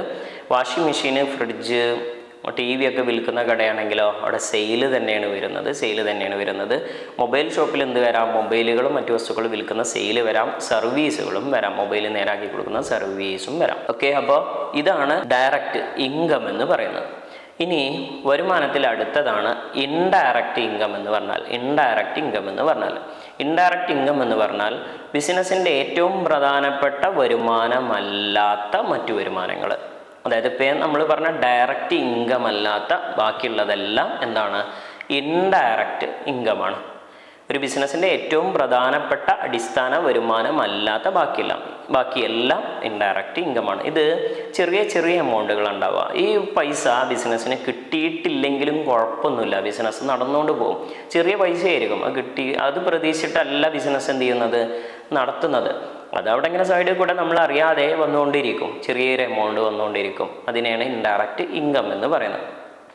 ഉദാഹരണത്തിന് ബാങ്കിൽ ഒരുപാട് പൈസ നമ്മൾ ഡെപ്പോസിറ്റ് ഉണ്ടെങ്കിൽ, ബിസിനസ്സിൻ്റെ ബാങ്ക് അക്കൗണ്ടിൽ ഒരുപാട് ക്യാഷ് ഉണ്ടെങ്കിൽ അതിന് എന്ത് കിട്ടും, പലിശ കിട്ടും അല്ലേ. നമ്മുടെ ബാങ്കിൽ ഇടയ്ക്ക് മെസ്സേജ് വരും, പലിശ നമുക്ക് സ്റ്റേറ്റ്മെൻറ്റ് നോക്കി അറിയാം ഇൻട്രസ്റ്റ് വന്നിട്ടുണ്ടെന്നുണ്ട്. ചെറിയൊരു എമൗണ്ട് പലിശ കിട്ടും. ഈ എമൗണ്ട് പലിശ കിട്ടിയിട്ടില്ലെങ്കിലും നമ്മുടെ ബിസിനസ് നടന്നു പോകും. ഇത് കിട്ടിയിട്ടില്ലെങ്കിലും ബിസിനസ് അടച്ചുപൂട്ടുകയോ നശിച്ചു പോവുകയോ ചെയ്യില്ല. പക്ഷെ എന്നാലും ചെറിയൊരു എമൗണ്ട് അവിടുന്ന് കിട്ടുന്നു, ഒരു ഇൻട്രസ്റ്റ് കിട്ടുന്നു. അപ്പോൾ ബാങ്കിൽ പൈസ നമ്മൾ ഡെപ്പോസിറ്റ് ചെയ്തു വെച്ചിട്ടുണ്ടെങ്കിൽ അതിന് നമുക്ക് കിട്ടുന്ന പലിശ, അത് നമുക്കൊരു ഇൻഡയറക്റ്റ് ഇൻകമാണ്. അതുപോലെ നമ്മൾ TV, ഫ്രിഡ്ജ്, വാഷിംഗ് മെഷീനൊക്കെ വിൽക്കുന്ന കടയാണെങ്കിൽ അതിൽ ചില കമ്പനികളുടെ പ്രൊഡക്റ്റ് നമ്മൾ ഒരുപാടെണ്ണം വിറ്റ് കഴിഞ്ഞാൽ ആ കമ്പനി ചിലപ്പോൾ നമുക്കൊരു കമ്മീഷൻ തരാം. ഈ കമ്മീഷൻ നമുക്ക് കിട്ടിക്കഴിഞ്ഞാൽ അതെന്താണ്, റിസീവ്ഡ് കമ്മീഷൻ അല്ലേ. കമ്മീഷൻ നമുക്ക് കിട്ടിക്കഴിഞ്ഞാൽ അതൊരു ഇൻഡയറക്റ്റ് ഇൻകമാണ്, ചെറിയൊരു എമൗണ്ട് നമുക്ക് കിട്ടും. ഇങ്ങനെ ബിസിനസ്സിൻ്റെ അടിസ്ഥാന വരുമാനമല്ലാത്ത ബാക്കിയുള്ള വരുമാനങ്ങളൊക്കെയാണ് എന്ത് പറയുന്നത്, ഇൻഡയറക്റ്റ് ഇൻകങ്ങൾ എന്ന് പറയുന്നത്. ഓക്കെ, അപ്പോൾ നമ്മൾ 3 കാര്യം പഠിച്ചു. സ്വത്ത്, ബാധ്യത, വരുമാനം. സ്വത്ത് 2 കറണ്ട് അസറ്റ്, ഫിക്സഡ് അസറ്റ്. ബാധ്യത 2 current liability, long term liability. പിന്നെ ഇൻകം, വരുമാനം 2 ഡയറക്റ്റ് ഇൻകം, ഇൻഡയറക്റ്റ് ഇൻകം.